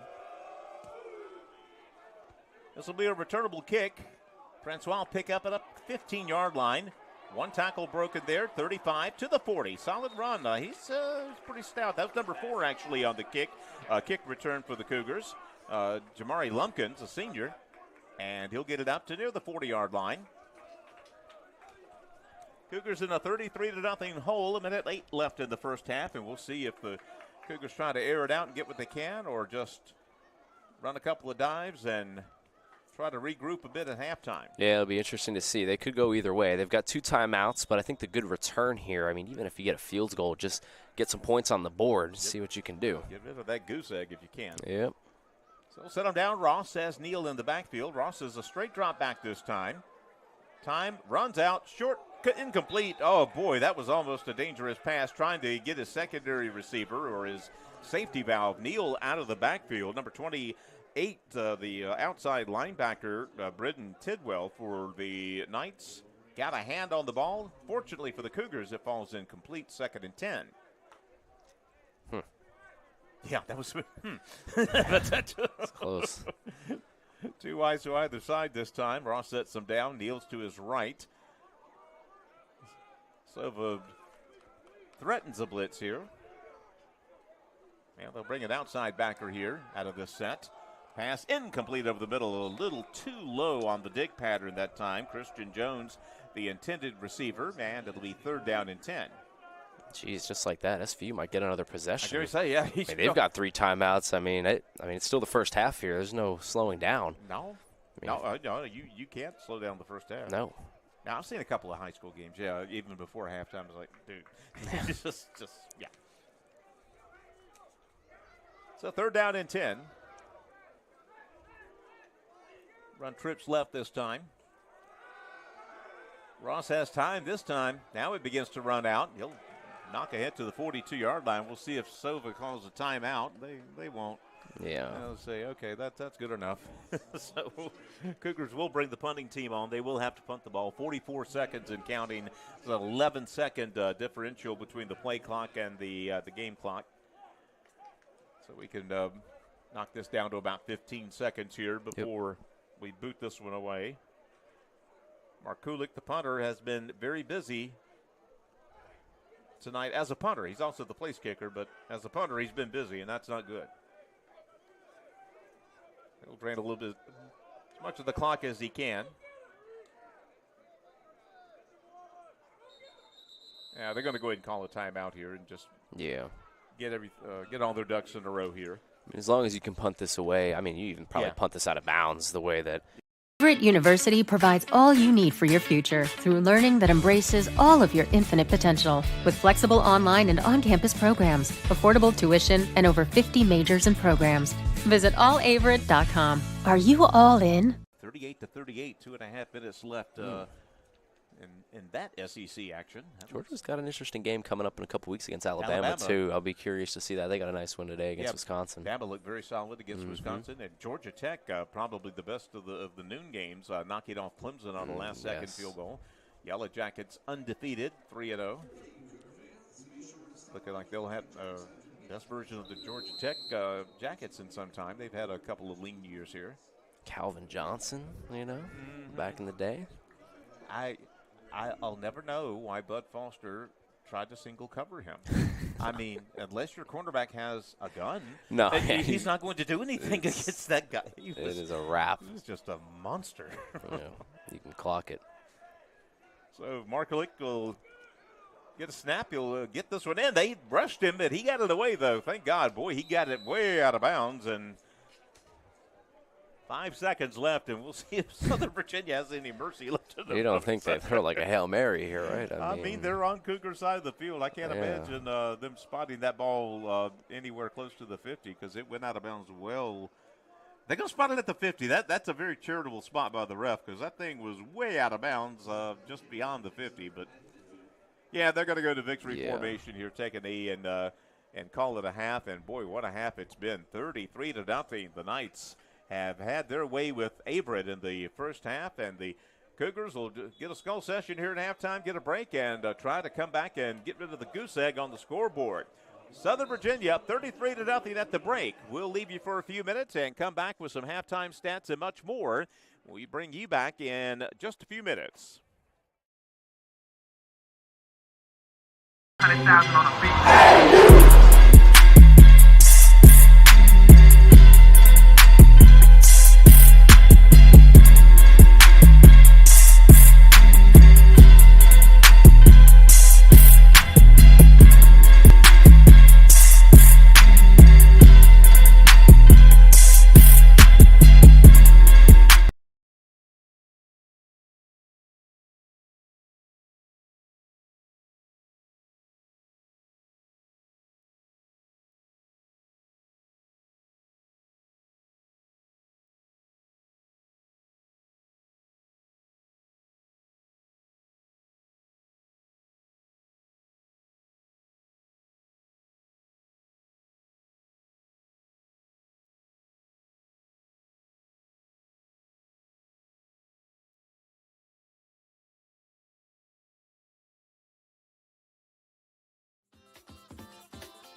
Sova Health has the heart care you need to stay healthy. As a Duke Health affiliate in heart care, they are backed by the latest Duke guidelines and research, providing our community with enhanced quality health care. Whether it's cardiac screening or emergency heart care at their accredited chest pain center, they provide quality treatment close to home. Sova Health, heart care to live your healthiest life. Visit online at sovahealth.com/heart.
$100,000 on a beat.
Welcome back to live coverage here on the Averett Sports Network. Chuck Vipperman along with Thomas Haney, and the first half was not fun for Cougar fans. Those of you checking us out from Buena Vista probably enjoyed the first half, though. A 33-0 lead for the visiting Knights, and they have done it. The halftime stats will reflect a 33-0 score. A couple of numbers that jump out. First half, 16 first downs for the Knights, only 4 for the Cougars. 3 of those came in one drive, the second drive of the game. Other than that, Averett's offense has just been struggling tonight. 32 plays from scrimmage, only 74 yards of offense for the Cougars, 246 yards of offense for Southern Virginia, 181 in the air. Thomas, we've been tracking Devin Watson, and his halftime numbers look pretty darn good to me. Yeah, he just lit it up. I mean, like we said, we don't know how much we're going to see of him in the second half here, up 33, but I mean, it just can't get any better than that for him. 17 of 23 for a $181 and 2 touchdowns, only sacked twice. 17 completions and a half is just sick. That's a lot. It's ridiculous. I mean, this is a guy here that, shout out to Chris Collinsworth. Now, here's a guy. Here's a guy here that has just been outstanding for the first 2 weeks for a school that, we've mentioned it before, has just not had that much success. Right. This year could be very different for them. This is really good for Southern Virginia. That's the thing. If they've been a consistent 6, 7, 8 win team over the years, that's one thing, but they've not. Last 3 years, they've won exactly 1 game each year. This is not a team that's had a lot of success, but boy, the outfit they've got on the field this year, they're going to make some noise in USA South, no doubt. Like you said, I mean, maybe 6, 7 wins this season or more. I mean, you just don't know. It's early, but sure, we'll see what they can do. And obviously, it starts with that guy, Devin Watson. He's been phenomenal. Yeah, he running the ball too. 7 carries for 26 yards. He picked up a touchdown on a read option keeper late in the first half. 5 touchdowns, only 3 of the 5 conversions, so their kicking game might need a little work, but other than that, everything we've seen from Southern Virginia has been pretty darn good here. First kickoff of the evening for the Cougars, number 91, Michael Markulik, the freshman, will tee this up on his 35-yard line, swing his leg through. Pretty decent distance. It's going to be bobbled at the goal line, picked up, trying for a middle return. See if the Cougars can pin him back here. They'll miss 1 tackle and get ahead to about the 20-yard line, maybe 21. So that's where Southern Virginia will start their first drive of the second half. Again, with a very comfortable 33-0 lead here at the break over the Cougars. A couple of other stats for the Cougars. Leading rusher was Jalen Neal, only 5 carries for 22 yards. Again, Ross struggling in the first half, passing 5 of 17 for 50 yards, the 1 sack and the 1 interception. Louis DiUlio he was in on 1 drive, completed both his passes, only 6 yards though. So here we go with a 33-0 lead. The Knights will take over at their own 22-yard line. They'll put a man in motion. Watson gets the snap, and he'll hand it off to the tailback. Cougars are right there, though. Probably a loss of about a yard, maybe 2 on the play. I believe that was Saunders, number 24 on the carry, and he's going to lose exactly 2. They'll pop him back at the 20-yard line. So no huddle. They'll go right back to the line. Trips left for the Knights. Fake the handoff, throw left. It's going to be complete. Good pursuit, a bad pursuit angle, and a good cut by the receiver. It's going to get him a lot of yards after a catch and a first down. Number 13 on the catch, that time on the curl-in pattern. That was Henry Audette, tight end. He was actually lined up as a wideout that time, but either way, that is completion number 18 of the night for Devin Watson. Yeah, you got to give a lot of credit here to the coaching staff of SVU, the scheme coming into this game. Game plan has just been on point, like you mentioned in the first quarter. Just these quick passes, slants, just been really efficient. Fake the handoff, throw it downfield. It's complete. First down and a lot more to the 30-yard line, 25-20. No one's going to catch this fella. Number 11 on the streak pattern. That's Jalen Lackey out of Fredericksburg, Virginia. And he's going to get it in from 60-plus yards out, and the route continues. And Lackey, who has been outstanding in special teams today on kick returns and punt returns, shows up right there with a big catch. And, boy, he had some burst right when he caught that ball, huh? I'll tell you what, Watson put it right on the money, too. Caught him in stride. He didn't have to break stride even 1 iota. And he drifts in for a 60-plus yard touchdown pass, and it is 39-0 with an extra point due. This one's up. It's good. And just like that, it is a 40-0 game here in Danville. Very quickly, we'll take a 1-minute break, and we'll come back for more Cougar football. Try to get a response here.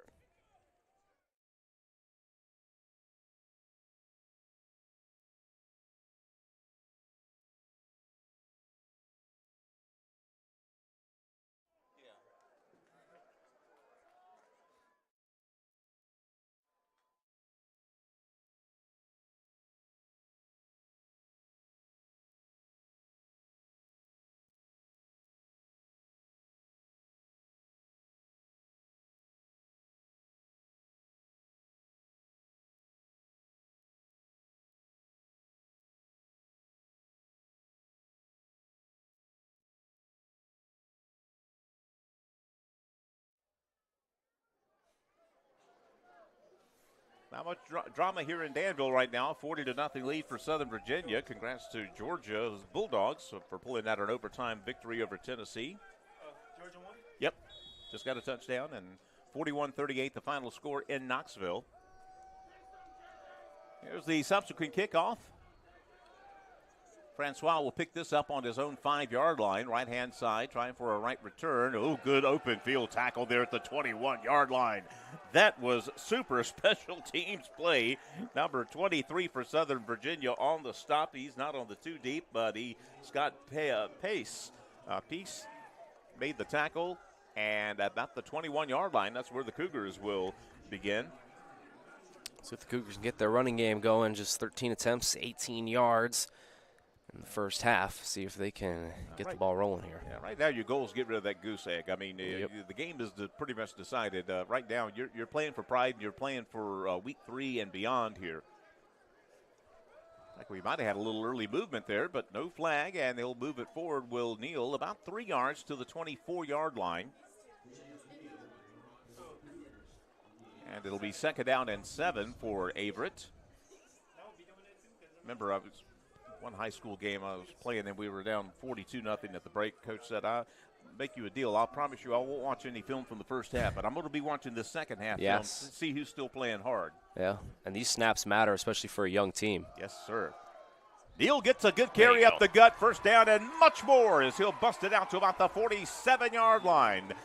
26-yard pickup for Jalen Neal, and he's going to be a little slow getting up. Oh, gosh. Yeah, just like that. Boy, talk about snake book. You get your first big run of the night, and you're on a roll, and it's like that's a cramp. It looks like a cramp, so that's good. Bad news is it hurts like the dickens. The good news is you get over it. Yeah, I mean, everybody holding their breath there because Gabby Soto starting running back out, and now you get the backup Neal coming in, and now he goes down. But I think, like you said, could just be a cramp. Yeah, they immediately went to grab that left leg and to move it up like that and to push those toes back. So that has all the makings of a cramp. And again, even on we associate cramps with high humidity and whatnot. No, they can happen all the time. No potato chips, eat bananas. That was what the coaches always told us. Potassium, more potassium. Now, I didn't always follow what the coaches said. I was going to ask you, were you munching down bananas on the sideline? I love Doritos. I mean, I was a Doritos guy. There you go. Marshawn Lynch used to have the Skittles on the sideline. That's right, so, you know. Easily gets this handoff. He'll get a couple of yards out to near midfield. And again, I mean, what you're looking for now, down 40-0, you're looking for guys that are still giving you effort. And right now, easily hit the number 20, the tailback hit that hole very, very well on that play. Yeah, trying to earn spots here. You know, I mean, Averett now probably going to go down 0-2, and trying to future playing times on the line. Exactly. I mean, you're looking at week 3, looking at week 4, and who's going to play for this team. Coach Patrick Henry, like you said, is watching diligently.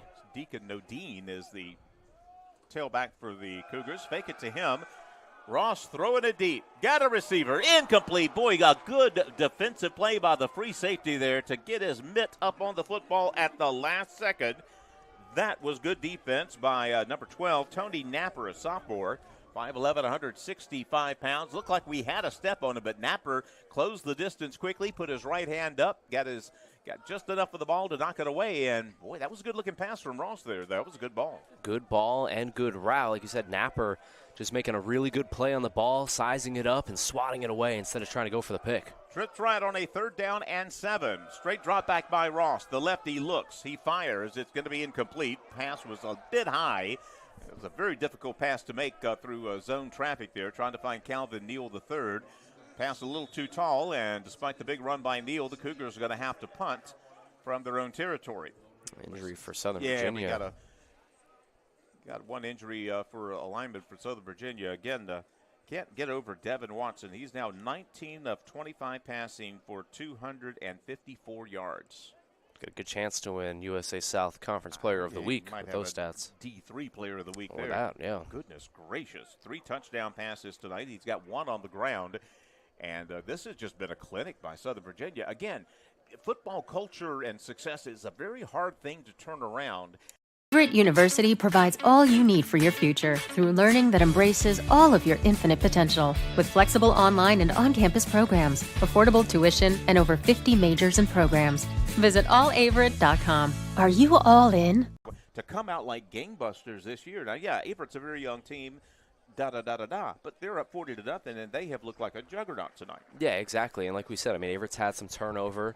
You know, Trevor Testerman hitting the transfer portal hurts, but, you know, one senior on defense in the starting lineup, but still Averett, a good team and a team that has bullied them throughout, you know, the past 20 years. And so, yeah, I mean, this matters for Southern Virginia. They got another winnable game next week, and so – well, 4th down right here, Chuck. Looks like they're going to go for it. We're going to go for it here. 4th and 7. Again, you know, down 40-0. It's not the worst decision in the world. That's for sure. Whistle. Now we got a stoppage of play here. Southern Virginia might be calling a timeout because they might have had a punt return team, and they're anticipating the punt that was not going to come. I have not seen who got the timeout charge. I'm assuming Southern Virginia. Yeah, it would make more sense if Southern Virginia called the timeout rather than Averett. Yeah, you know, on the topic of Southern Virginia, too, I mean, just 6 points allowed last week. Yeah. Still haven't allowed a touchdown this season. You look at some of the guys they got on defense. You look at Spike Adams, you know, Tony Napper, the cornerback, who just made that nice play. They've got some good players on that side of the ball, and so, you know, don't think that they just want to give up here either. They want to keep that 0 on the scoreboard. Yeah, that linebacking core of theirs is very, very active, and again, they blitz on about, you know, a little bit more than half the plays, but they don't blitz everybody. I mean, sometimes it's 1, sometimes it's 2. On a few occasions, they'll send all 3, but those linebackers have been very active, and the fact that Averett has not gotten much of a running game going tonight should tell you pretty much how that front 7 has been playing for the Knights. Yeah, I mean, if they can play a ball like that on defense, and then you also take a look and see Watson and how he's spinning the ball, I mean, it's going to be pretty tough to beat down the stretch. Cougars are going to go for it here as Ross sets them down on a 4th down and 7 from their own 49-yard line. Straight drop back by Ross. Time begins to run out. He will throw it incomplete, in and out of the hands of the receiver. He had a guy on a deep curl-in pattern, put it right there, but could not bring it in. And the Cougars will turn it over on downs. Yeah, it's a tough one, but, you know, obviously you want to look at the positives, and they had a first down. Obviously you want to catch the ball and move the sticks, but Ross made a good throw there on 4th and long, and so, you know, you take a look at a positive on that side. Yeah, Ross's numbers are going to look very bad tonight, but it is not entirely his fault. That's the 3rd very catchable pass that has been dropped tonight. Now, he's had some bad throws too, no doubt about it, but the stats are not going to do him justice tonight. Watson is still in the game. They're up 40-0. They'll start this drive from the Cougar 49-yard line. 2-back set this time. Keeper by Watson, and boy, he's got a good quick first step. I mean, this guy's just doing it all tonight. He'll get it to the Cougar 42-yard line.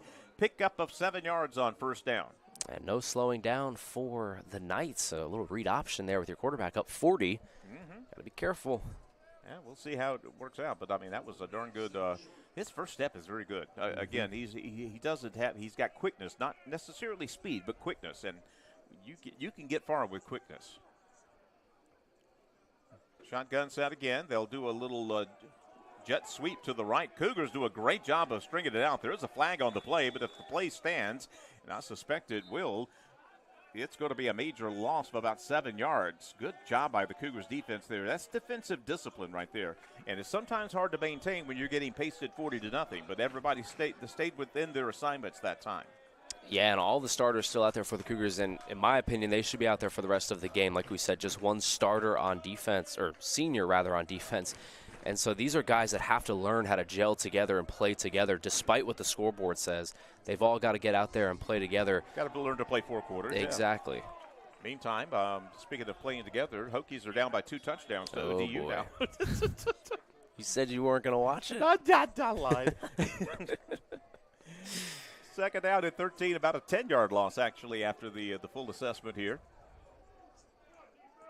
Trips right. Now they'll empty the backfield with a man in motion. Watson. He's got a little time. He throws it over the middle. Good defensive play by the Cougars that time. That was Josiah Campbell with a left hand in there that says denied. It'll be 3rd down and 13. Boy, I love watching Campbell play ball. I mean, you just look at him. He was cornerback 1 last year. He's cornerback 1 this season. Yes, sir. Just somebody you just do not want to throw the ball to. And right there, terrific pass defense. He is a lockdown corner in every sense of the word.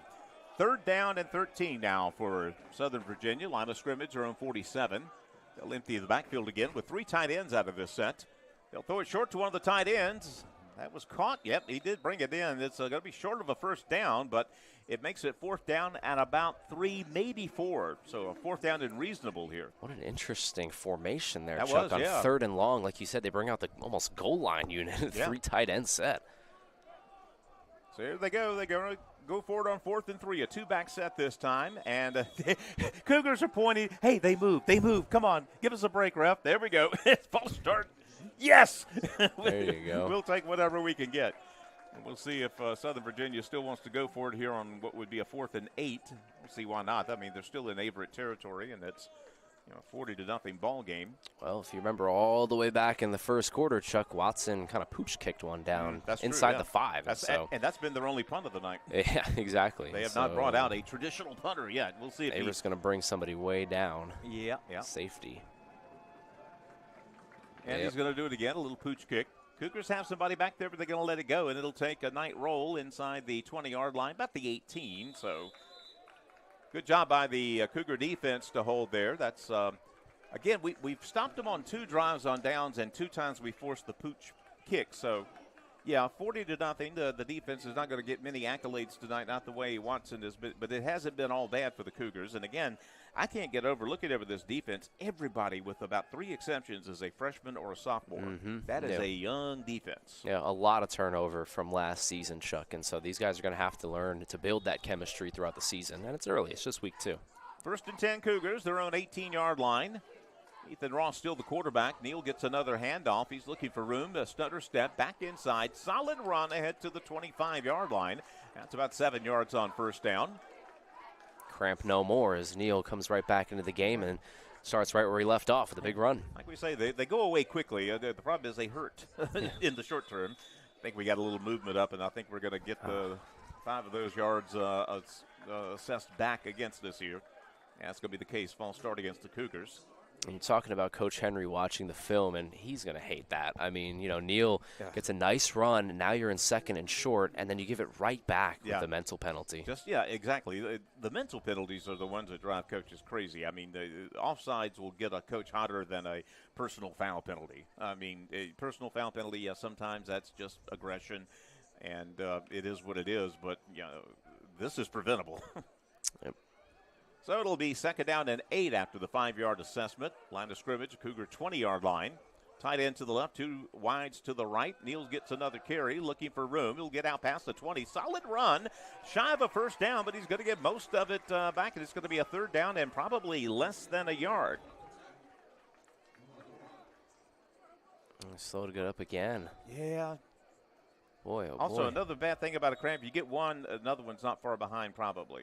That's the thing. And, hey, just feel for Neal here. I mean, he's balling out in the yeah, second half. He's trying his best, yeah. Just again, the Alaskan assassin, Gabby Soto, injured in week 1 and not available tonight. So you put number 2 back, RB2 in, and now you're going to RB3. Just noticing a lot of empty seats already at Lane Stadium. I'm just saying. Yes, class of 89 Virginia Tech here, folks, okay? Long time. Oh, Lord. And I followed them for years even before I went there, but oh well. It's been a while since Michael Vick. Yeah, that's been a long time. Cougars down 40-0 here in the third period to a Southern Virginia squad that is going to double their win total from last year by the end of this evening. Now, this looks a little bit more severe than a cramp, I'm just going to say. Hopefully it's not, but Jalen Neal is getting significant help as he is assisted off the field this time. I agree with you there. It looks a little bit different than the last one on the last drive. So we'll put number 20, not 21 easily, but number 20 who had his first carry of the game. And if I could remember names very quickly. Deacon. Deacon Nodine. He got his first college carry just a couple of plays ago, and he will now be to the right of quarterback Ethan Ross, actually to the left of Ross, as Ross looks back to the sidelines here. The play clock has not started. Ball's not ready for play yet. Deacon, a part of the big 305 podcast here on campus. Is that right? Yeah, Okay. he's a big podcaster. Sweet. This pass is going to be complete. Good secondary move and a first down and more for Averett as we'll get it out to about the 43-yard line. A bad pursuit angle by the defense, and Christian Jones, the junior, makes some pay. It's going to be first down for the Cougars after the completed pass. Cougars quickly back up to the line of scrimmage. Try another quick pass to Jones. He catches it, knocked down quickly at the 50-yard line, but Cougars get a little bit of offensive mojo. And again, one step at a time. Let's get that goose egg off the scoreboard, and then then we'll take step two, try to get to double digits. They'll spot him at the 49, so about a 5-yard pickup. Second down and 5 coming up. Nodine still in the backfield next to Ross. Fake it to Nodine again. Ross is looking deep. This pass is going to be tipped and incomplete. Underthrew that one. Had a receiver with a little bit of a seam there along the left sideline, but couldn't quite make the connection. Jamari Lumpkins was the intended receiver. Corner got his hand on the football. It was number 12, Napper, a second time he's gotten a hand on a pass tonight. And it'll be third down and 5. Some bad news for the Cougars. Jalen Neal couldn't put any weight on his leg, and they just put him on the cart. And so it looks like his night is probably done. That's not good. So down to RB3 now. Well, we got a penalty assessed on the play. Yep, this is going to be a defensive penalty, and the official snuck that one in on us. It's going to be a first down for the Cougars. We'll take it, okay? Definitely will. Yeah. A defensive infraction. Now it's at the Knight 35-yard line. Cougars have had one drive go inside the red zone. Came up with 0 points, obviously, because they're still 40-0. They'll bring a blitz. Ross has got room on the left-hand side. He's going to chuck fire downfield. Pass is caught. Skying up to catch the football. Number 7, Caden Jackson, a junior out of Norfolk, Virginia. And that's going to be first down for the Cougars. Ethan Ross is so good on the move. That's really where he makes his money. You see him right there rolling to his right. The lefty's able to get it out. And a nice first down. So first and 10 Cougars. Their own 24. Ross back to pass again. Time begins to run out. Ball is tipped incomplete. Trying for a short completion to Jamari. Ball went in and out of his hands. Even if he catches that cleanly, that's not going to be an awful lot of yards there. And so it'll be second down and 10. Good protection there, though, on the blitz. Just trying to go underneath on that slant, but SVU had it all sniffed out.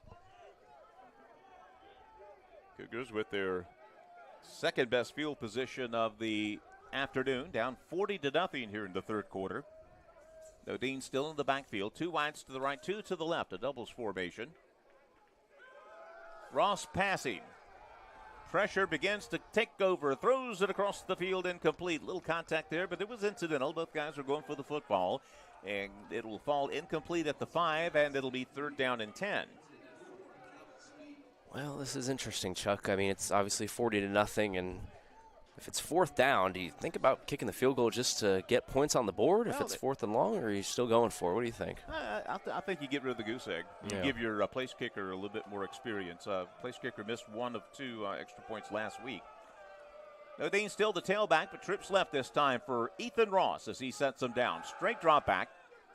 Looking to his left. P.I.? There we go. We're going to pick up a cheapie there, a pass that had probably a 1% chance of being completed because it was a bit high. But there was contact, and the Averett receiver was knocked to the ground, and the Averett receiver is still slow getting up at the 10-yard line. But the Cougars are going to get the benefit of a defensive pass interference penalty. They'll move it half the distance to the goal, and it'll be first down and goal. And now we just hope the Averett receiver is okay. Number on that? When or? you've already got a young team and you're starting to lose starters like flies to injury, it goes from bad to worse personnel-wise. I think it might be Caden Jackson. So one of the trips on the left. We'll find out in a second, and hopefully, again, none the worse for wear. The Cougars, again, after this, will have a first down and goal in their best field position. And SVU in danger of giving up their first touchdown of the season. Again, it's hard to believe these guys have been a consistent 1-9 team the past 3 years. This is obviously not a 1-9 team. No, they are. I mean, we did every game last year, and Averett never looked this bad. And obviously, you look at the other team, and I mean, they look terrific. Yeah. So yeah, even against Randolph, Macon and some of the powers. That's number 6, Jamari Owens, being helped off the field.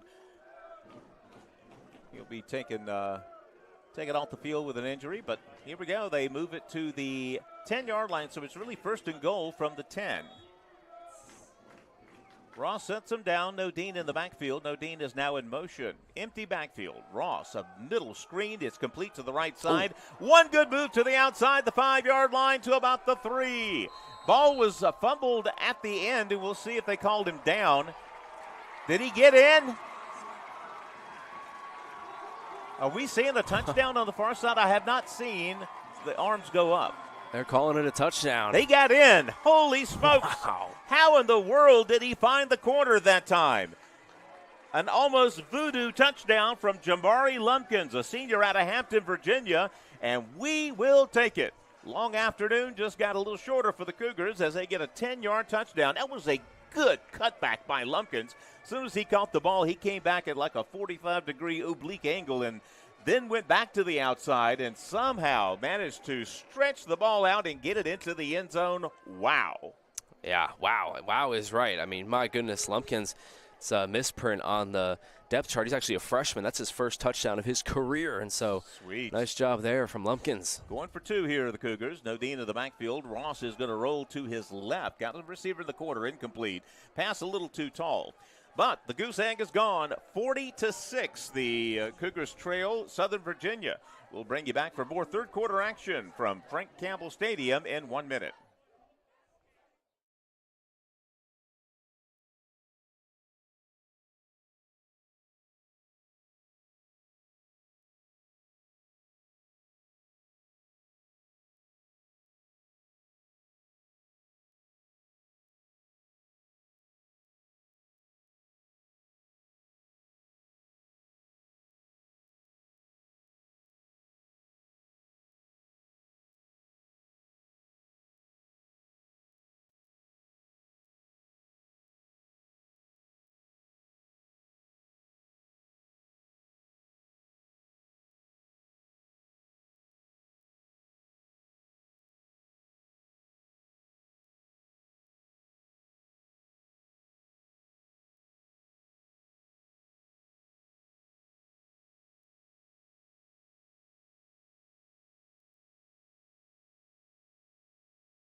First score of the night for the Cougars. It's a 40-6 deficit now to Southern Virginia. Markulik at the subsequent kickoff. It's a little boot into this one. It'll be picked up at the 5-yard line. Middle return working for Southern Virginia. Good open field tackle out there on special teams. I think that was number 84. Yeah, on the stop.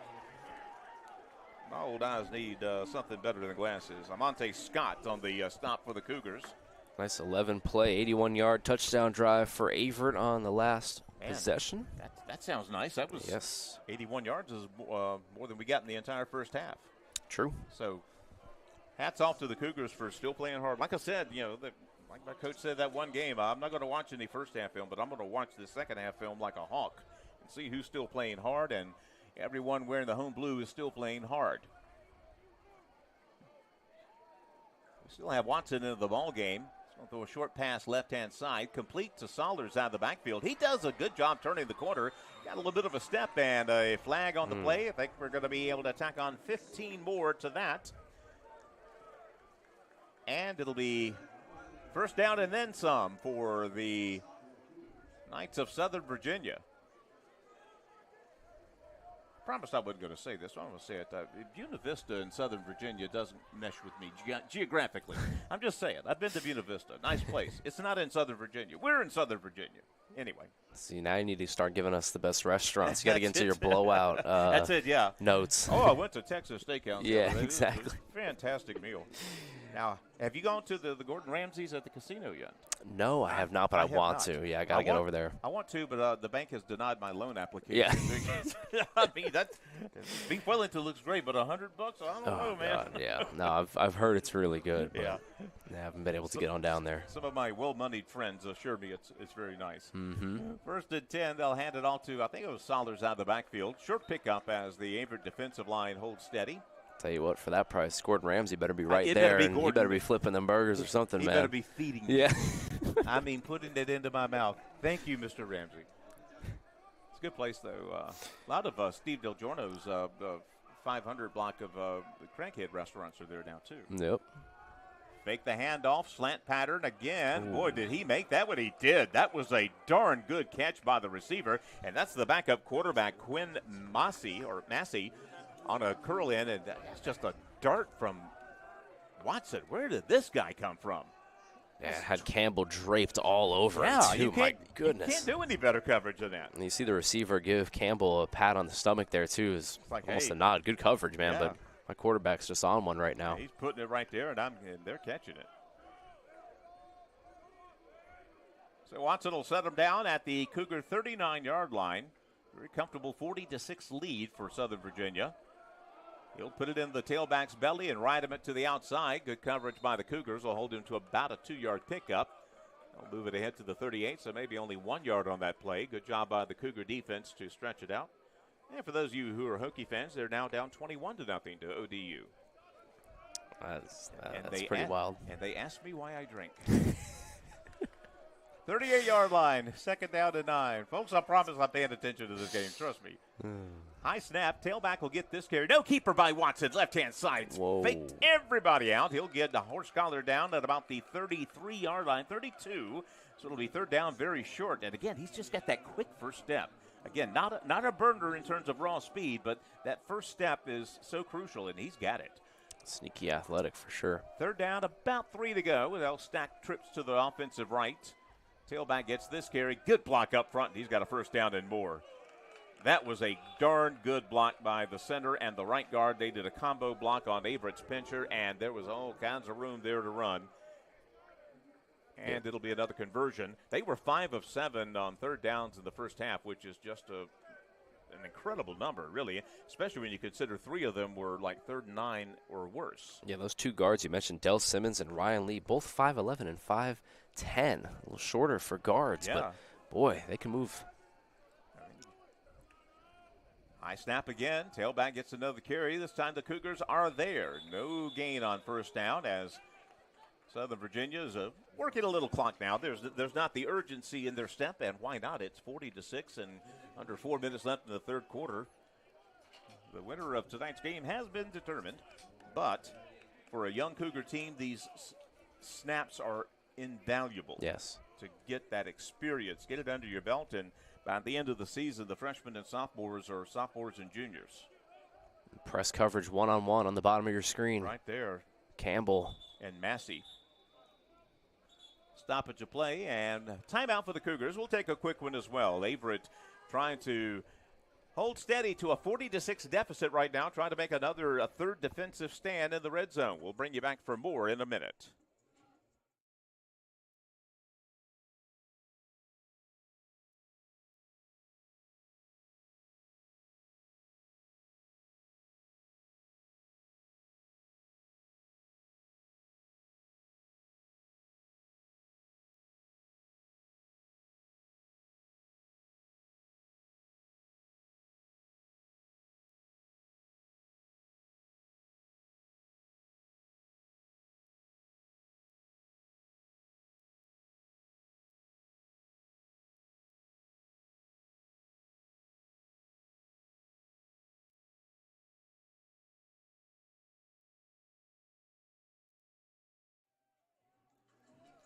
It'll be second down and 10 for the Knights from the Cougar 23-yard line. So not officially in the red zone yet, but deep in Cougar territory.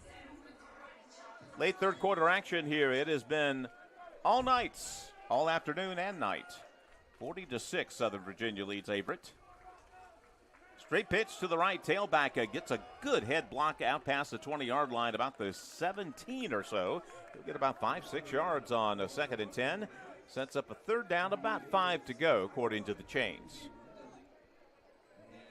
And we're seeing a few new names on defense, but still predominantly the starters in there for the Cougars. Brunelli, number 0, the only upperclassman on defense, calling the defensive signals here. I like Brunelli's pursuit on this drive, too. He's made a couple of really nice tackles. Not giving up, like you said, that upperclassman. When you're around a bunch of freshmen and sophomores, you got to show them the way and show them that you're still playing hard, even down 40-6. Lead by example. Here he comes on the blitz. Inside handoff, tailback, gets it to the 15. The rugby scrum pushes forward, but he's not going to get enough for a first down. He'll be about 2 yards short, 4th and 2. We'll see if Southern Virginia gets the, I want to say an easy 3 because really no such thing. Kicking has been an adventure here. It has. 2 missed extra points, so you got to imagine they're going to go for it. Yeah, I'm guessing they don't feel like they've got a kicker they're comfortable with. And again, 40-6, it's not going to be a big difference either way. But they're going to go for it on 4th and 2 from the Cougar 15-yard line. Well, it's one of those good tests. Forget about the scoreboard. It's a big 4th down. Get a stop. Get your experience in. 2 wides to either side. A single back set this time behind Watson. They'll put a man in motion to create trips left. Tailback gets the carry, gets ahead, and he's got enough for a first down. That was, I don't know if that was a read option because I didn't see the quarterback pull off with the option. I think it was a straight handoff. Doesn't matter. It was enough for a first down. 1:33 left in the third quarter, and Watson, for some reason, is going to the sidelines to get this next play. I mean, that's the first time I've seen him break from the field and go get the play verbally from the coach. That's what you do in a 3-point game, not a 34-point game. They'll keep the same personnel. It's doubles formation. 2 on the left, 1 on the right, a tight end. Number 13 on the offensive right. 5 on the play clock. Another handoff, tailback. Cougars try to stretch it out. He's still going to get ahead for a solid game there. Looked like the Cougars actually had a pretty decent defensive position there, but number 35, the tailback, Roger Adam, had a bit of a step there as he got to the outside, and that's going to set them up.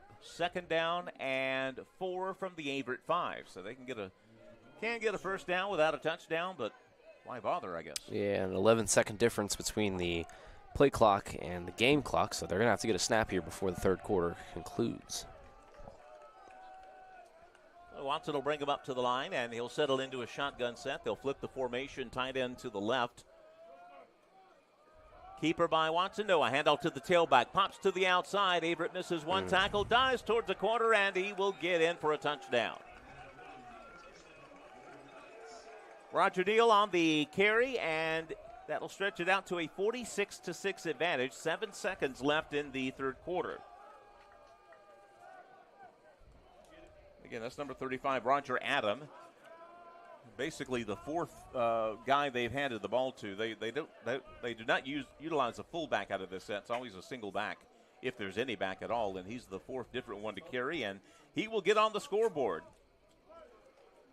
Extra points have not been automatic, and he knuckled that one, and it's no good. Again, that's about the only bright spot for Averett tonight. 46-6 the score as we come to near the end of the third quarter. We'll bring you back for the Cougars' response in 1 minute.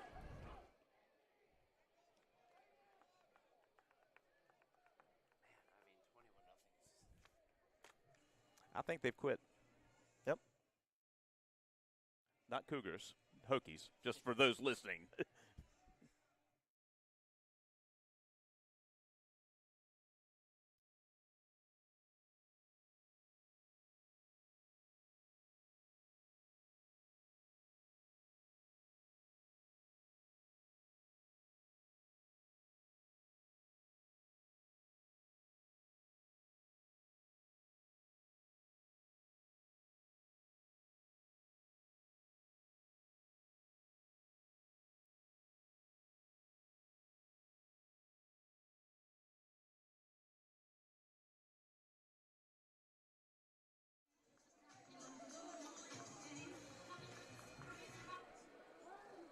Got our new kickoff specialist at least here. They're going to a backup kicker, I guess.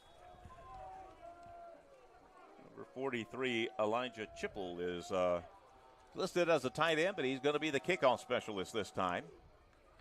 Kind of hits a knuckleball that's going to go out of bounds. So picked up by the Cougars and dropped right there at the 23-yard line. And again, from this point on, the Cougars are playing to try to get some momentum for weeks 3 and beyond. Again, trying to find something that works with some consistency on offense, making sure you maintain the intensity on defense, because I don't think intensity is the problem. I think the opponent's the problem tonight. Southern Virginia has been just a well-oiled machine. I would agree. I mean, there's been a couple mental mistakes, obviously, in a 46-6 game, but yeah, I'm tipping my hat to Southern Virginia here. I mean, they have come out with a game plan. Pure execution, and, yeah, and they've just executed everything to a T. And they still have all 3 of their starting linebackers are still out there. They're not emptying the bench yet. First down snap, and Easley's going to get the handoff, and he ain't going to get much. He'll get back to the line of scrimmage, maybe about a foot behind the line of scrimmage. And it'll be 2nd down and 10 as we end the third quarter. 46-6, the score. Southern Virginia over Averett after 3 quarters. We'll bring you back for quarter number 4 in 1 minute.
We'll start the fourth quarter with the Cougars in a 46-6 hole, 2nd down 11. Pitch it, no, fake it. He's going to throw it downfield. We got a wide open receiver. 1st down and more up ahead to near midfield. That was a great play action fake. He faked it a pass quickly to the left and then went downfield for a wide open Jermaine Lumpkins, a senior out of Hampton.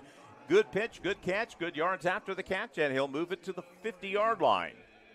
The best pass that Ross has thrown tonight. Yeah, beautiful play design there. Wow, had everybody fooled. That was right there, yeah. Yep. 2 wides to the left, 1 to the right for the Cougars, and H-back to the right.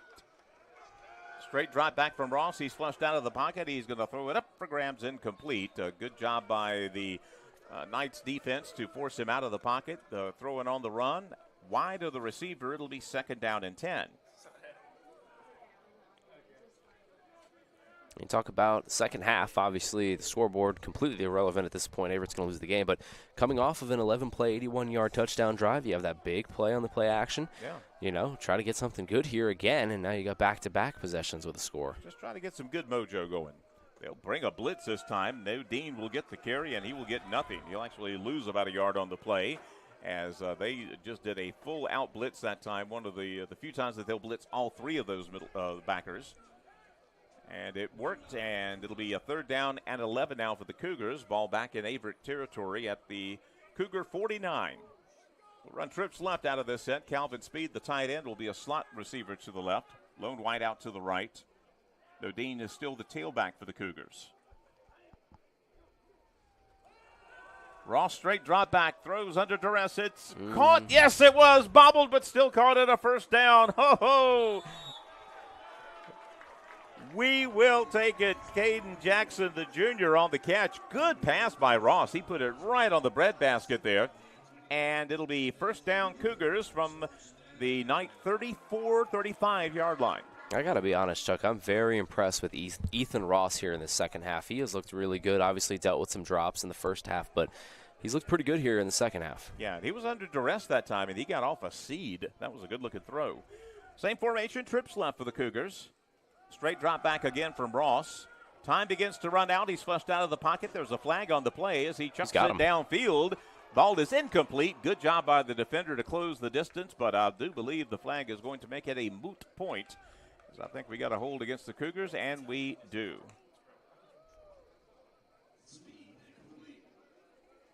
So they will accept. I don't know, you decline the penalties? No, 2nd and 10. Yeah, you'll take the penalty. Back them up 10 yards. Move it back to the Cougar 45-yard line.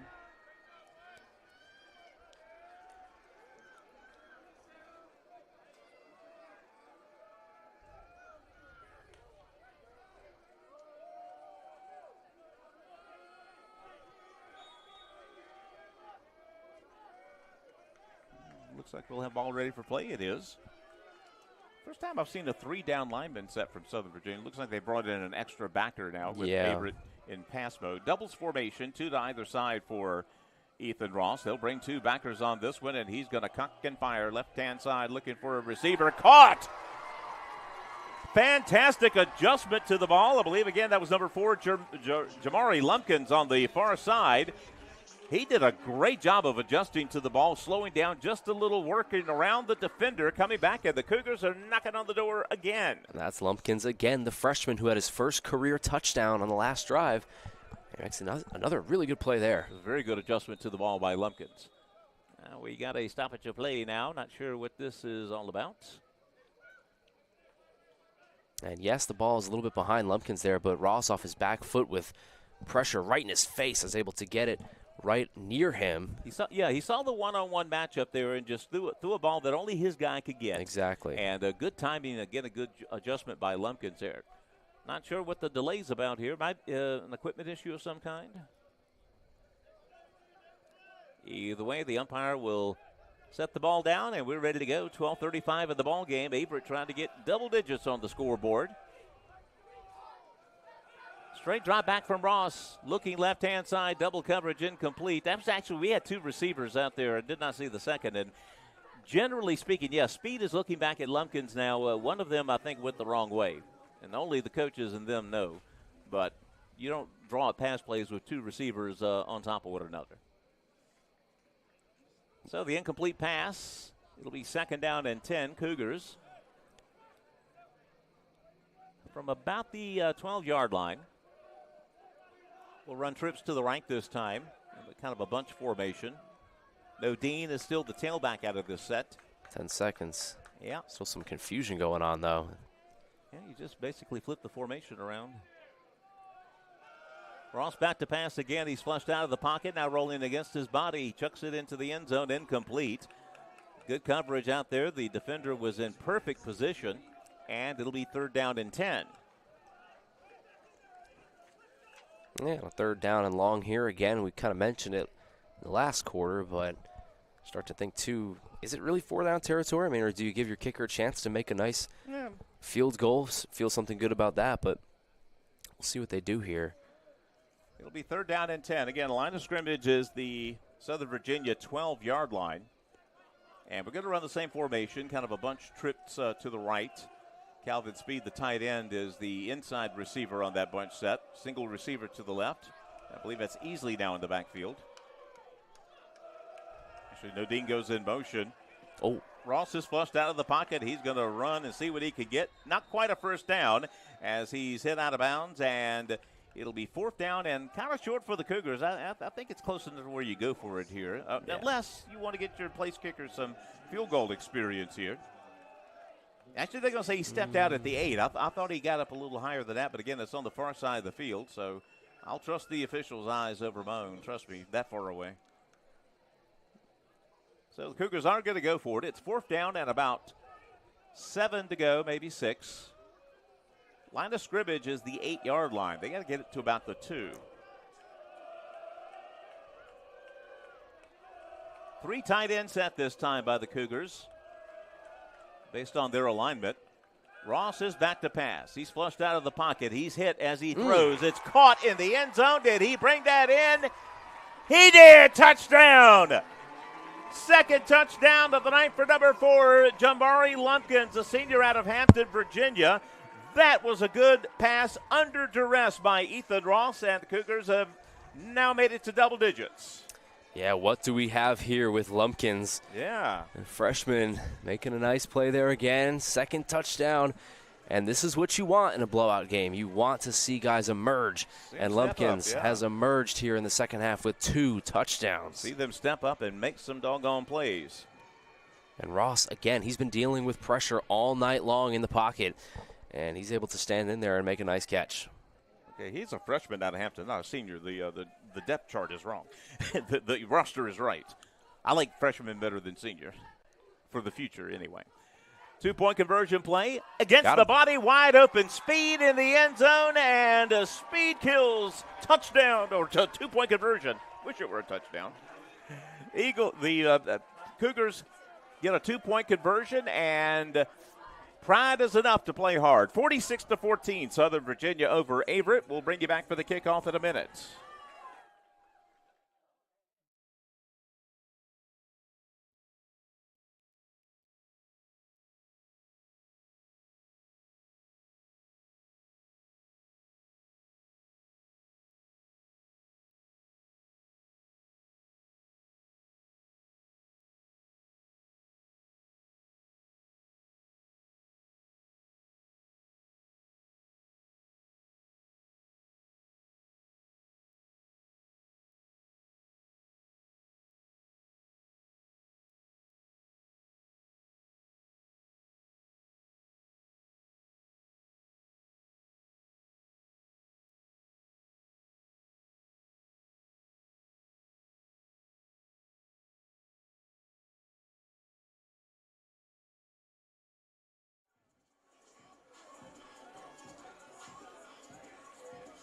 Back live at the Averett North Campus here in Danville, Virginia.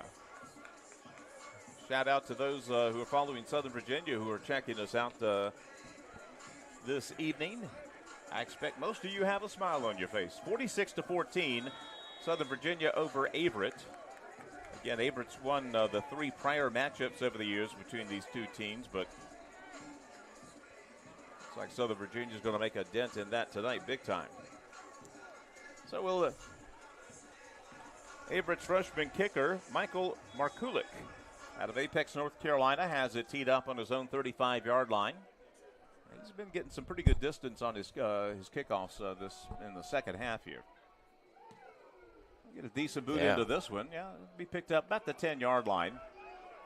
It'll return working for Southern Virginia as the tailback will bowl over one of his own players at the 30-yard line, get ahead to about the 33. And we'll see if Watson is still in the ball game for Southern Virginia. 12-play, 77-yard drive, 11-play, 81-yard drive before that, both resulting in touchdowns. I'll take it. I mean, both by Lumpkins. Like, this is what you want to see. Obviously, this has not been a great night for Averett football, but still, you want to see guys emerge, and Lumpkins has done that. Ross has been able to keep his composure. And so 2 nice scores there. Let's see if the defense can step up here. Yeah, Ross has been pretty steady here in the second half. Again, he had a few drops in the first half, but he's taken some licks in the second half too, but he stays in the pocket. Dean will get this carry, and he's got a little room to the outside, force it back to the inside. Spinning, twisting, first down run. It's a good, solid run on first down by number 40, Crusage. The freshman, plays both ways. He's listed as a running back and defensive back out of Dayton, Michigan. I don't think I've ever heard of Dayton, Michigan. Dayton, Ohio. Idaho, rather. Dayton, Idaho. Yeah. Never heard of Dayton, Idaho either. So it's, boy, my eyes are really failing me. It's itty-bitty print. 1st and 10. New quarterback is in the game. A pass is completed on the right side. There's a flag on the play as we'll take a look at the roster here. Number 15 is Marcus Price, freshman out of Parker, Colorado. We'll see what the flag's all about here. It'll be a hold against defense, a defensive holding, and I think with the I guess they'll take the penalty, be an automatic first down. Having fun reading some of these hometowns on this list. I mean, you look, Wyoming and Colorado and Idaho, and college football is so interesting, right? I mean, you get these guys that now playing under the lights in Danville, Virginia. They're literally 2,000 miles from home. Exactly. And again, Southern Virginia is a institution founded by the Latter-day Saints Church, and of course that means a lot of players from Utah. But you get a lot of the guys out in the Rocky Mountain area, and this is going to be a big 10-yarder against the Cougars. It'll move it to the Averett 47-yard line. And again, if you're a Hokie fan, chin up. It's now 28-0 ODU over the Hokies. Let's see some changes. Blacksburg. Yeah.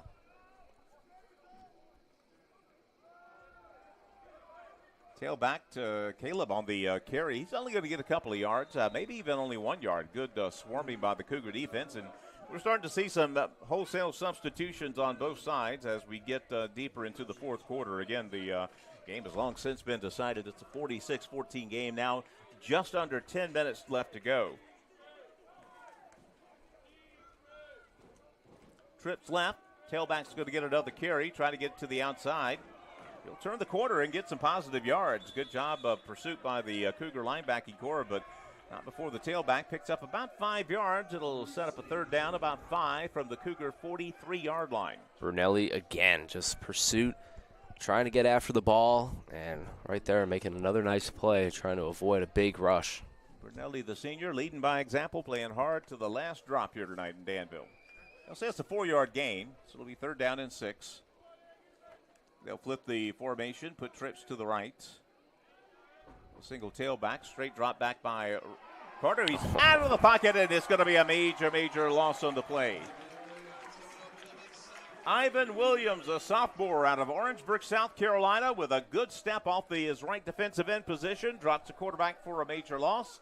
And for the first time, we're going to see a traditional punting formation tonight from Southern Virginia. I love what I'm seeing from Ivan Williams today. I mentioned him a little bit in the first half, too, like that Micah Parsons release, just the way he's able to explode and try to get that quarterback. Very quick off the edge there.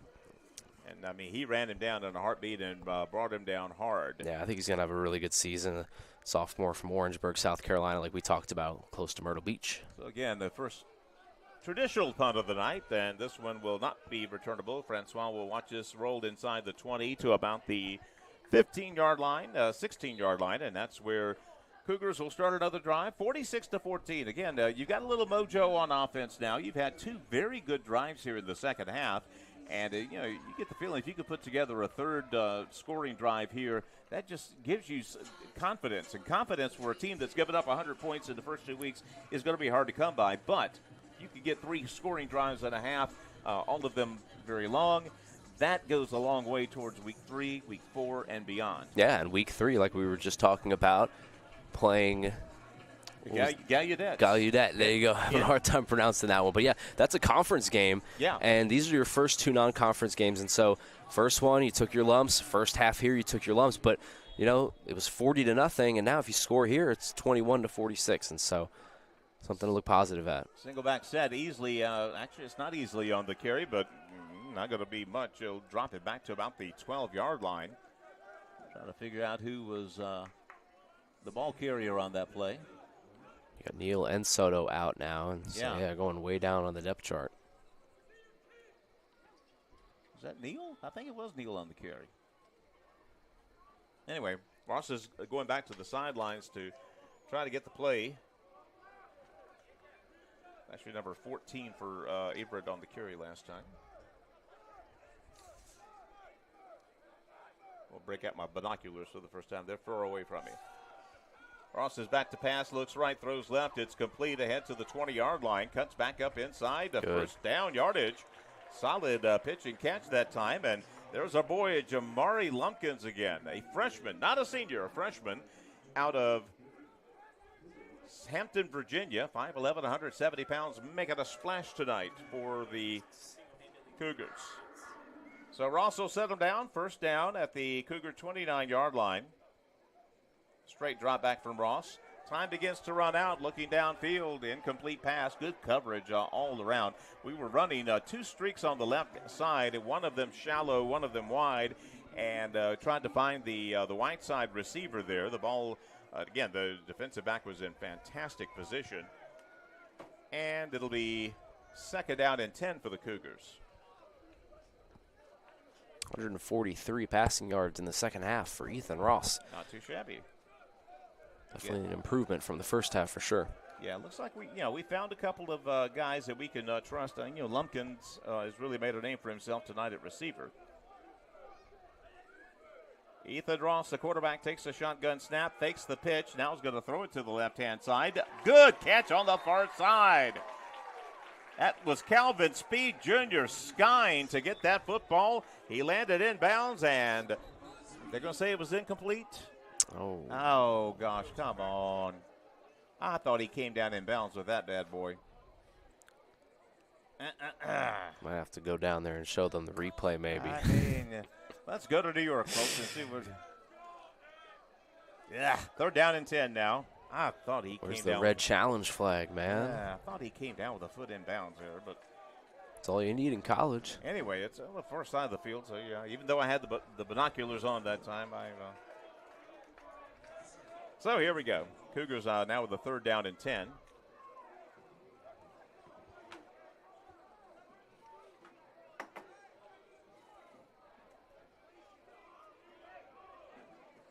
Coach Henry on the field arguing something. Now they're moving Now forward. they're marking it off. It looks like there's a penalty, but there's been no indication of a penalty. This is bizarre. Did they just Yeah, overturn the call? Or I mean, I don't know.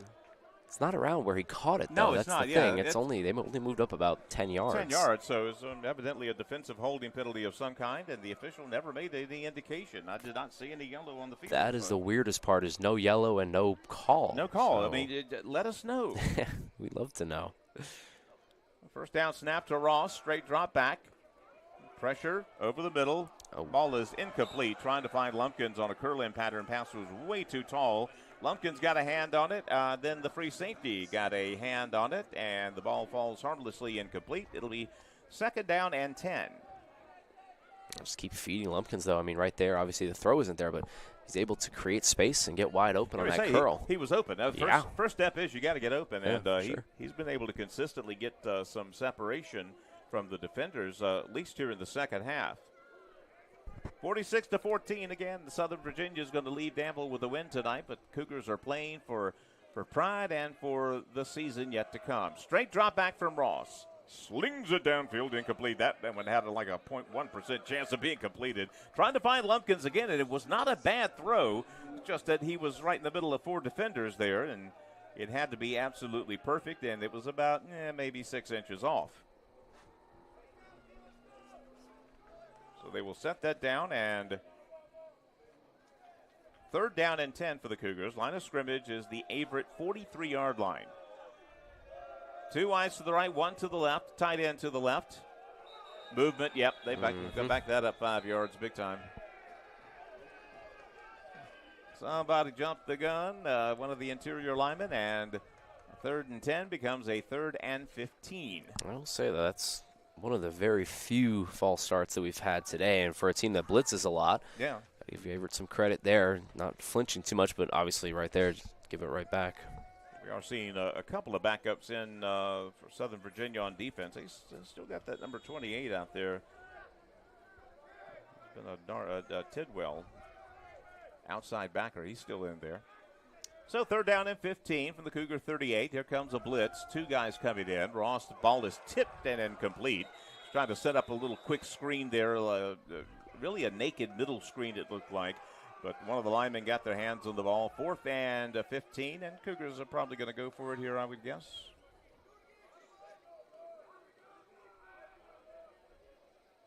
Don't see any punting team coming on the field. It's definitely a discussion, though. You don't want to give your defense, half a field, and they'd probably like to have a punt here, but 15 seconds. Looks like they're probably going to go for it. Yeah. So we'll set up a trips right and a single wide out to the left, and there's a lot of confusion here. Just 6 seconds. Yeah, they're just now getting up to the line of scrimmage with 3 now on the play clock. Coach Henry calls a timeout right before that. Looks like we might have had it in time anyway, but we'll take it. We'll bring you back for more Cougar football and a big fourth down play in 1 minute.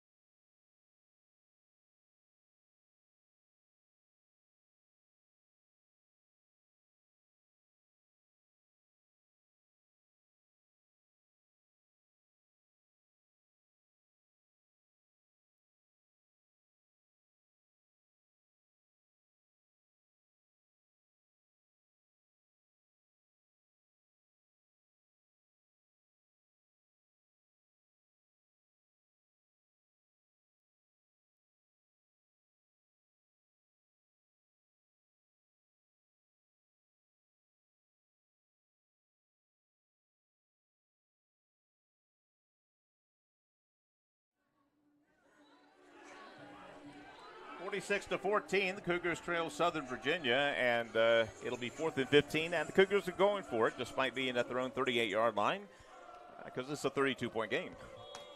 Trips right, one wide out to the left. Ethan Ross looks over the defense. Easily in the backfield, a straight drop back from Ross. He's flushed out of the pocket, now rolling against his body. The left will cock and fire. It'll be short. Ross took a hit for his efforts there. He'll get up, though, and it'll be Southern Virginia football at the Cougar 38-yard line. Yeah, and Southern Virginia won there when they were able to get Ross to go to his right. As a lefty, it's very hard. That's a toughie, yeah. Yeah, to get that ball past the sticks, rolling to your right and kind of throwing across your body. And so, nice job of quarterback contain there from the Knights. Even if you get it across the sticks, you got to get it 15 yards upfield after that, too. So. Exactly. So the Cougars defense will be tasked with trying to keep Southern Virginia out of the end zone and try to avoid having a half century hung on them the second week in a row.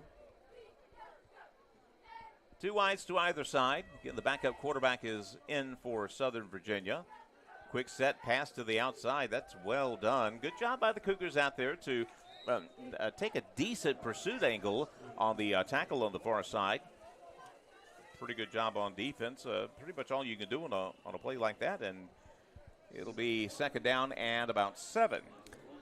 Yeah, and you want to look at things to play for. Well, Averett's up in this second half, 14-13, and so win the second half. Yeah, win the second half is one of them, and flushed out of the pocket. Quarterback's going to tuck and run now, and there's a flag coming in on the play. Tackled for no gain really, but that has all the hallmarks of a holding penalty, and that's exactly going to be the case, and it might even be behind the line of scrimmage, so you might even be moving them back a little further.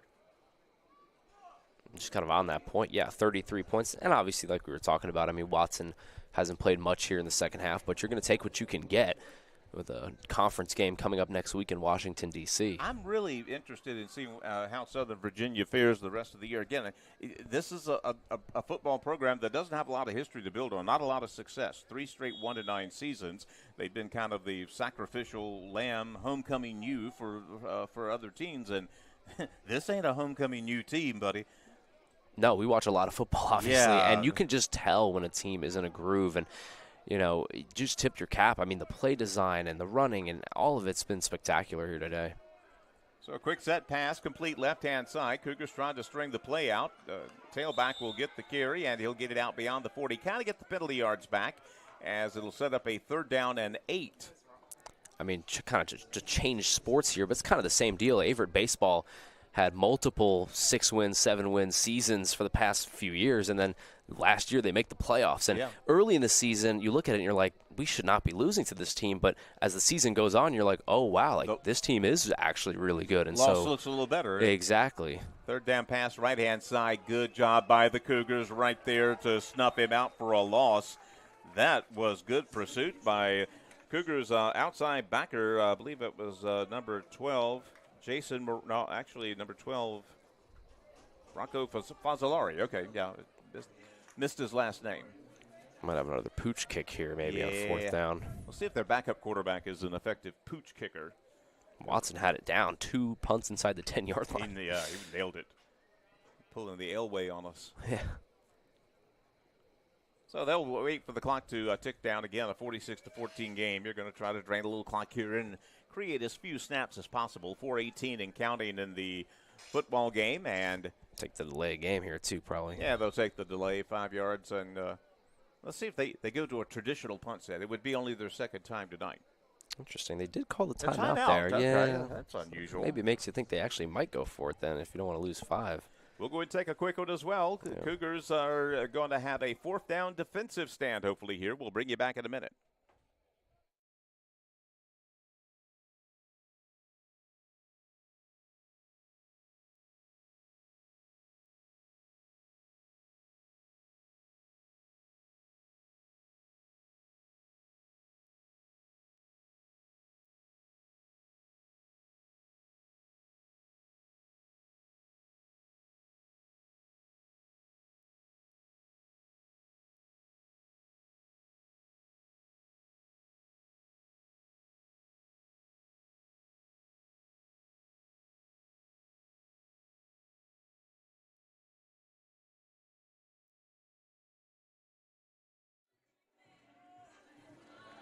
Back from break, it'll be a 4th down and 13 for Southern Virginia, and they are going for it from the Cougar 41-yard line.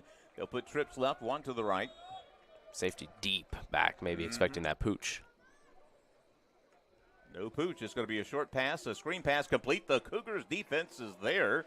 Eventually, he broke the tackle and get a first down. Goodness gracious. We had him bottled up, and the receiver just kept going and going and going, and we didn't tackle him for a while. Anthony Brunelli is slow getting up on the play, behind the play, but, man, that was just, credit number 3 for Southern Virginia for making the effort there. Was number 3, M.J. Laws, his first catch of the evening.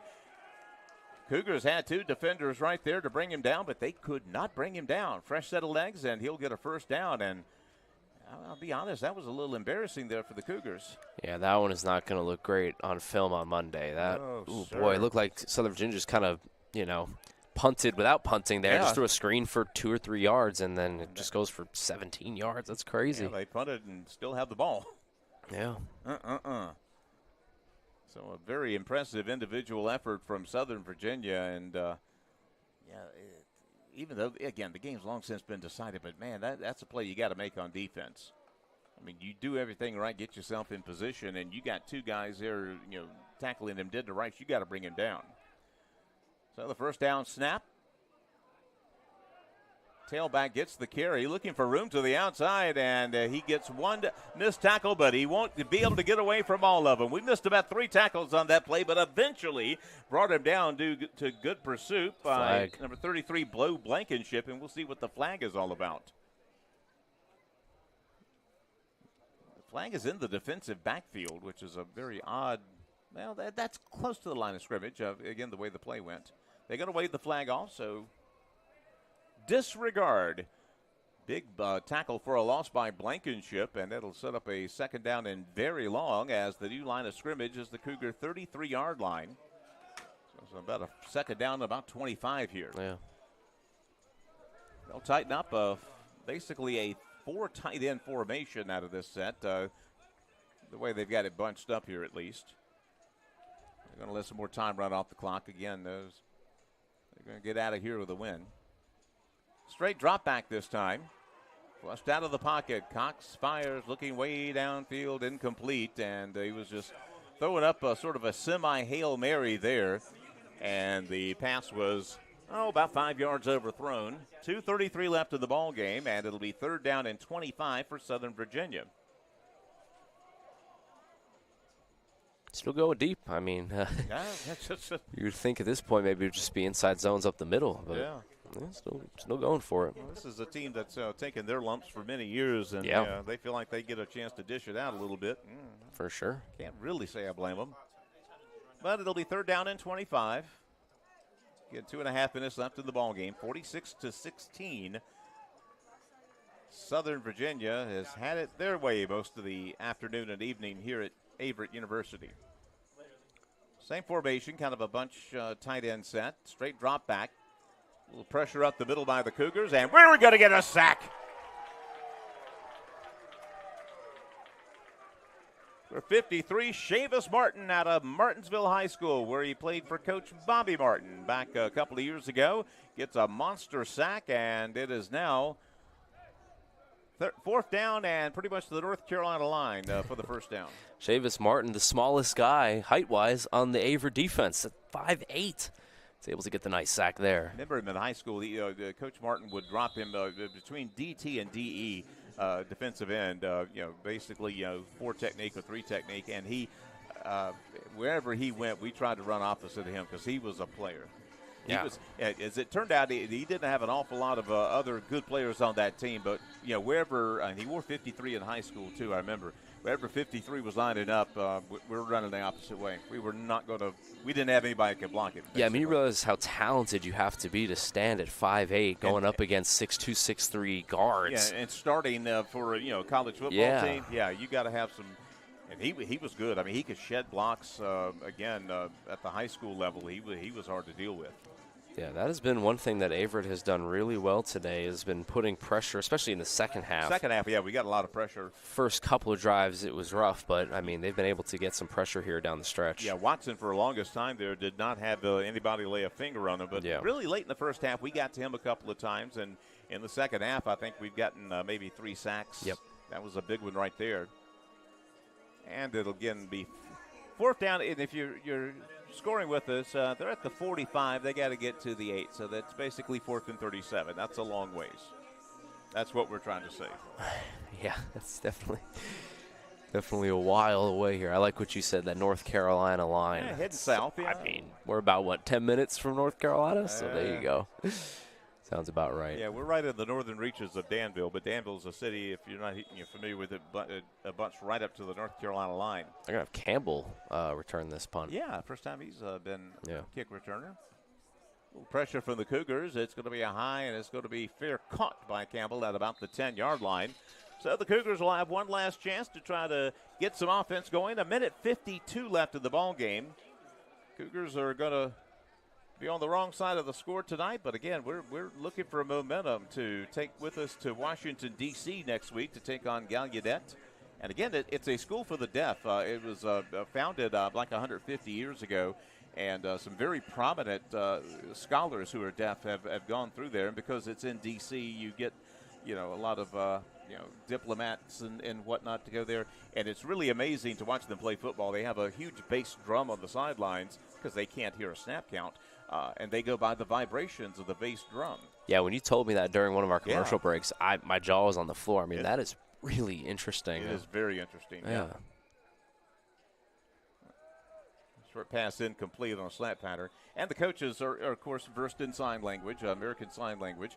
And I remember after, Averett's first program win came against Gallaudet here in the year 2000 in their first home game. And after the game, the post-game coaches huddle had the coach signing to them for like 20 minutes. Wow. And everyone was looking at him, and just it's really amazing. I'm going to want to watch that one on Flow College for sure.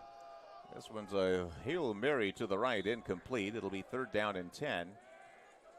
And you got Bridgewater coming to town next weekend after that. And that's always a tough out. Yeah, you get into the Gallaudet is out. And again, Gallaudet's now in the ODAC. So that's a conference game. And, it's all conference from here on out.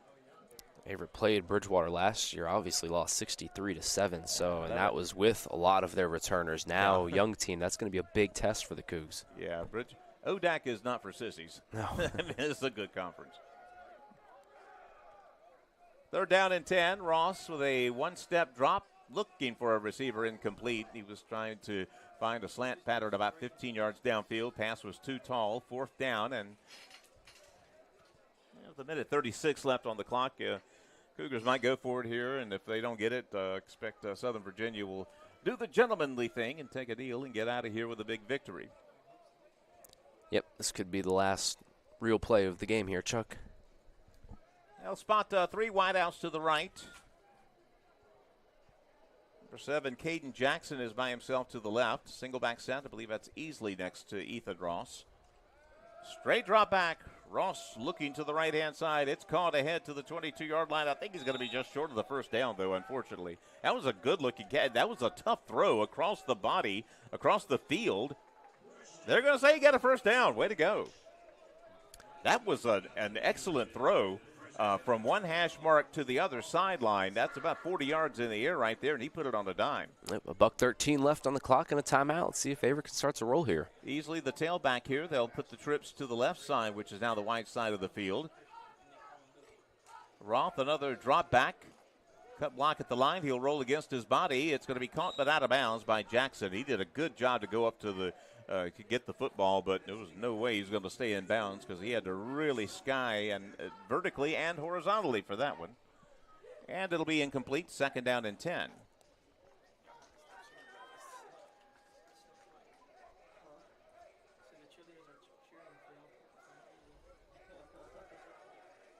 Louis quarterback here.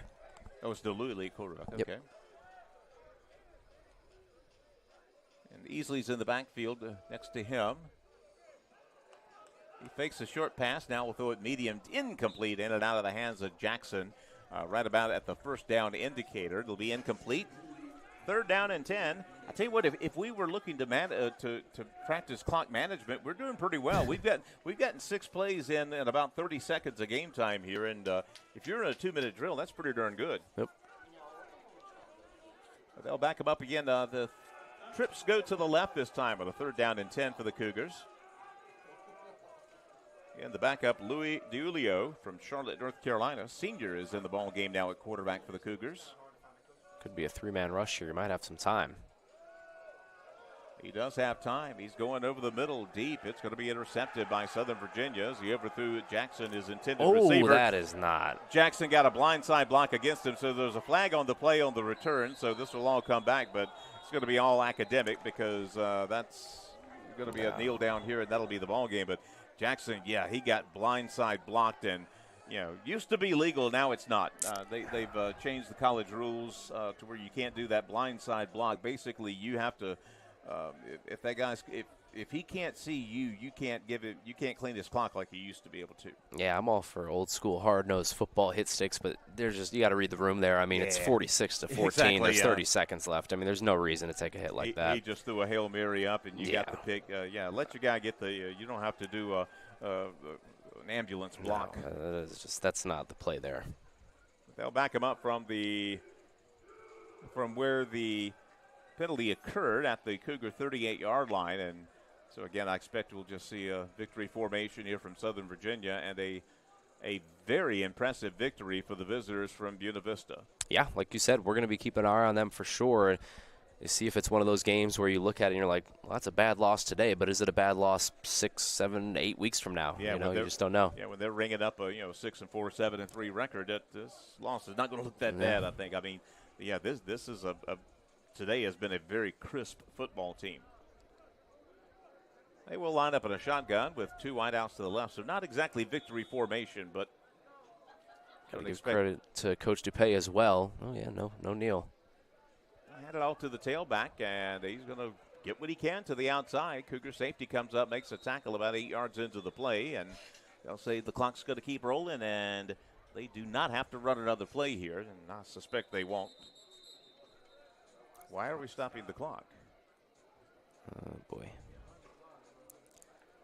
Like I was saying, Coach DuPay, 8 seasons at Navy, and now coming here and trying to change the culture. And I would say if you were talking about a cultural change, I think mission accomplished, because this is not a 1-9 football team. This is not a team that's offered up as a sacrificial lamb like Southern Virginia has been for years. This is a legit D3 football team, and they look darn good this afternoon. Yeah, and just to kind of summarize, too, I mean, I think it really starts with Watson. I mean, when you have a quarterback that can sit up here and throw 80% completion percentage, 300 yards, and 3 touchdowns, I mean, you can virtually do anything. And if they keep him upright and if he's able to stay healthy, they might have a really good season. And a defense that, again, only gave up 1 touchdown last week and, 2 tonight. And the Cougars, final offensive stats will look a little bit better. But anyway, there will not be another snap, and the Southern Virginia Knights will come out of here tonight with a big win, 46-14 over the Averett Cougars.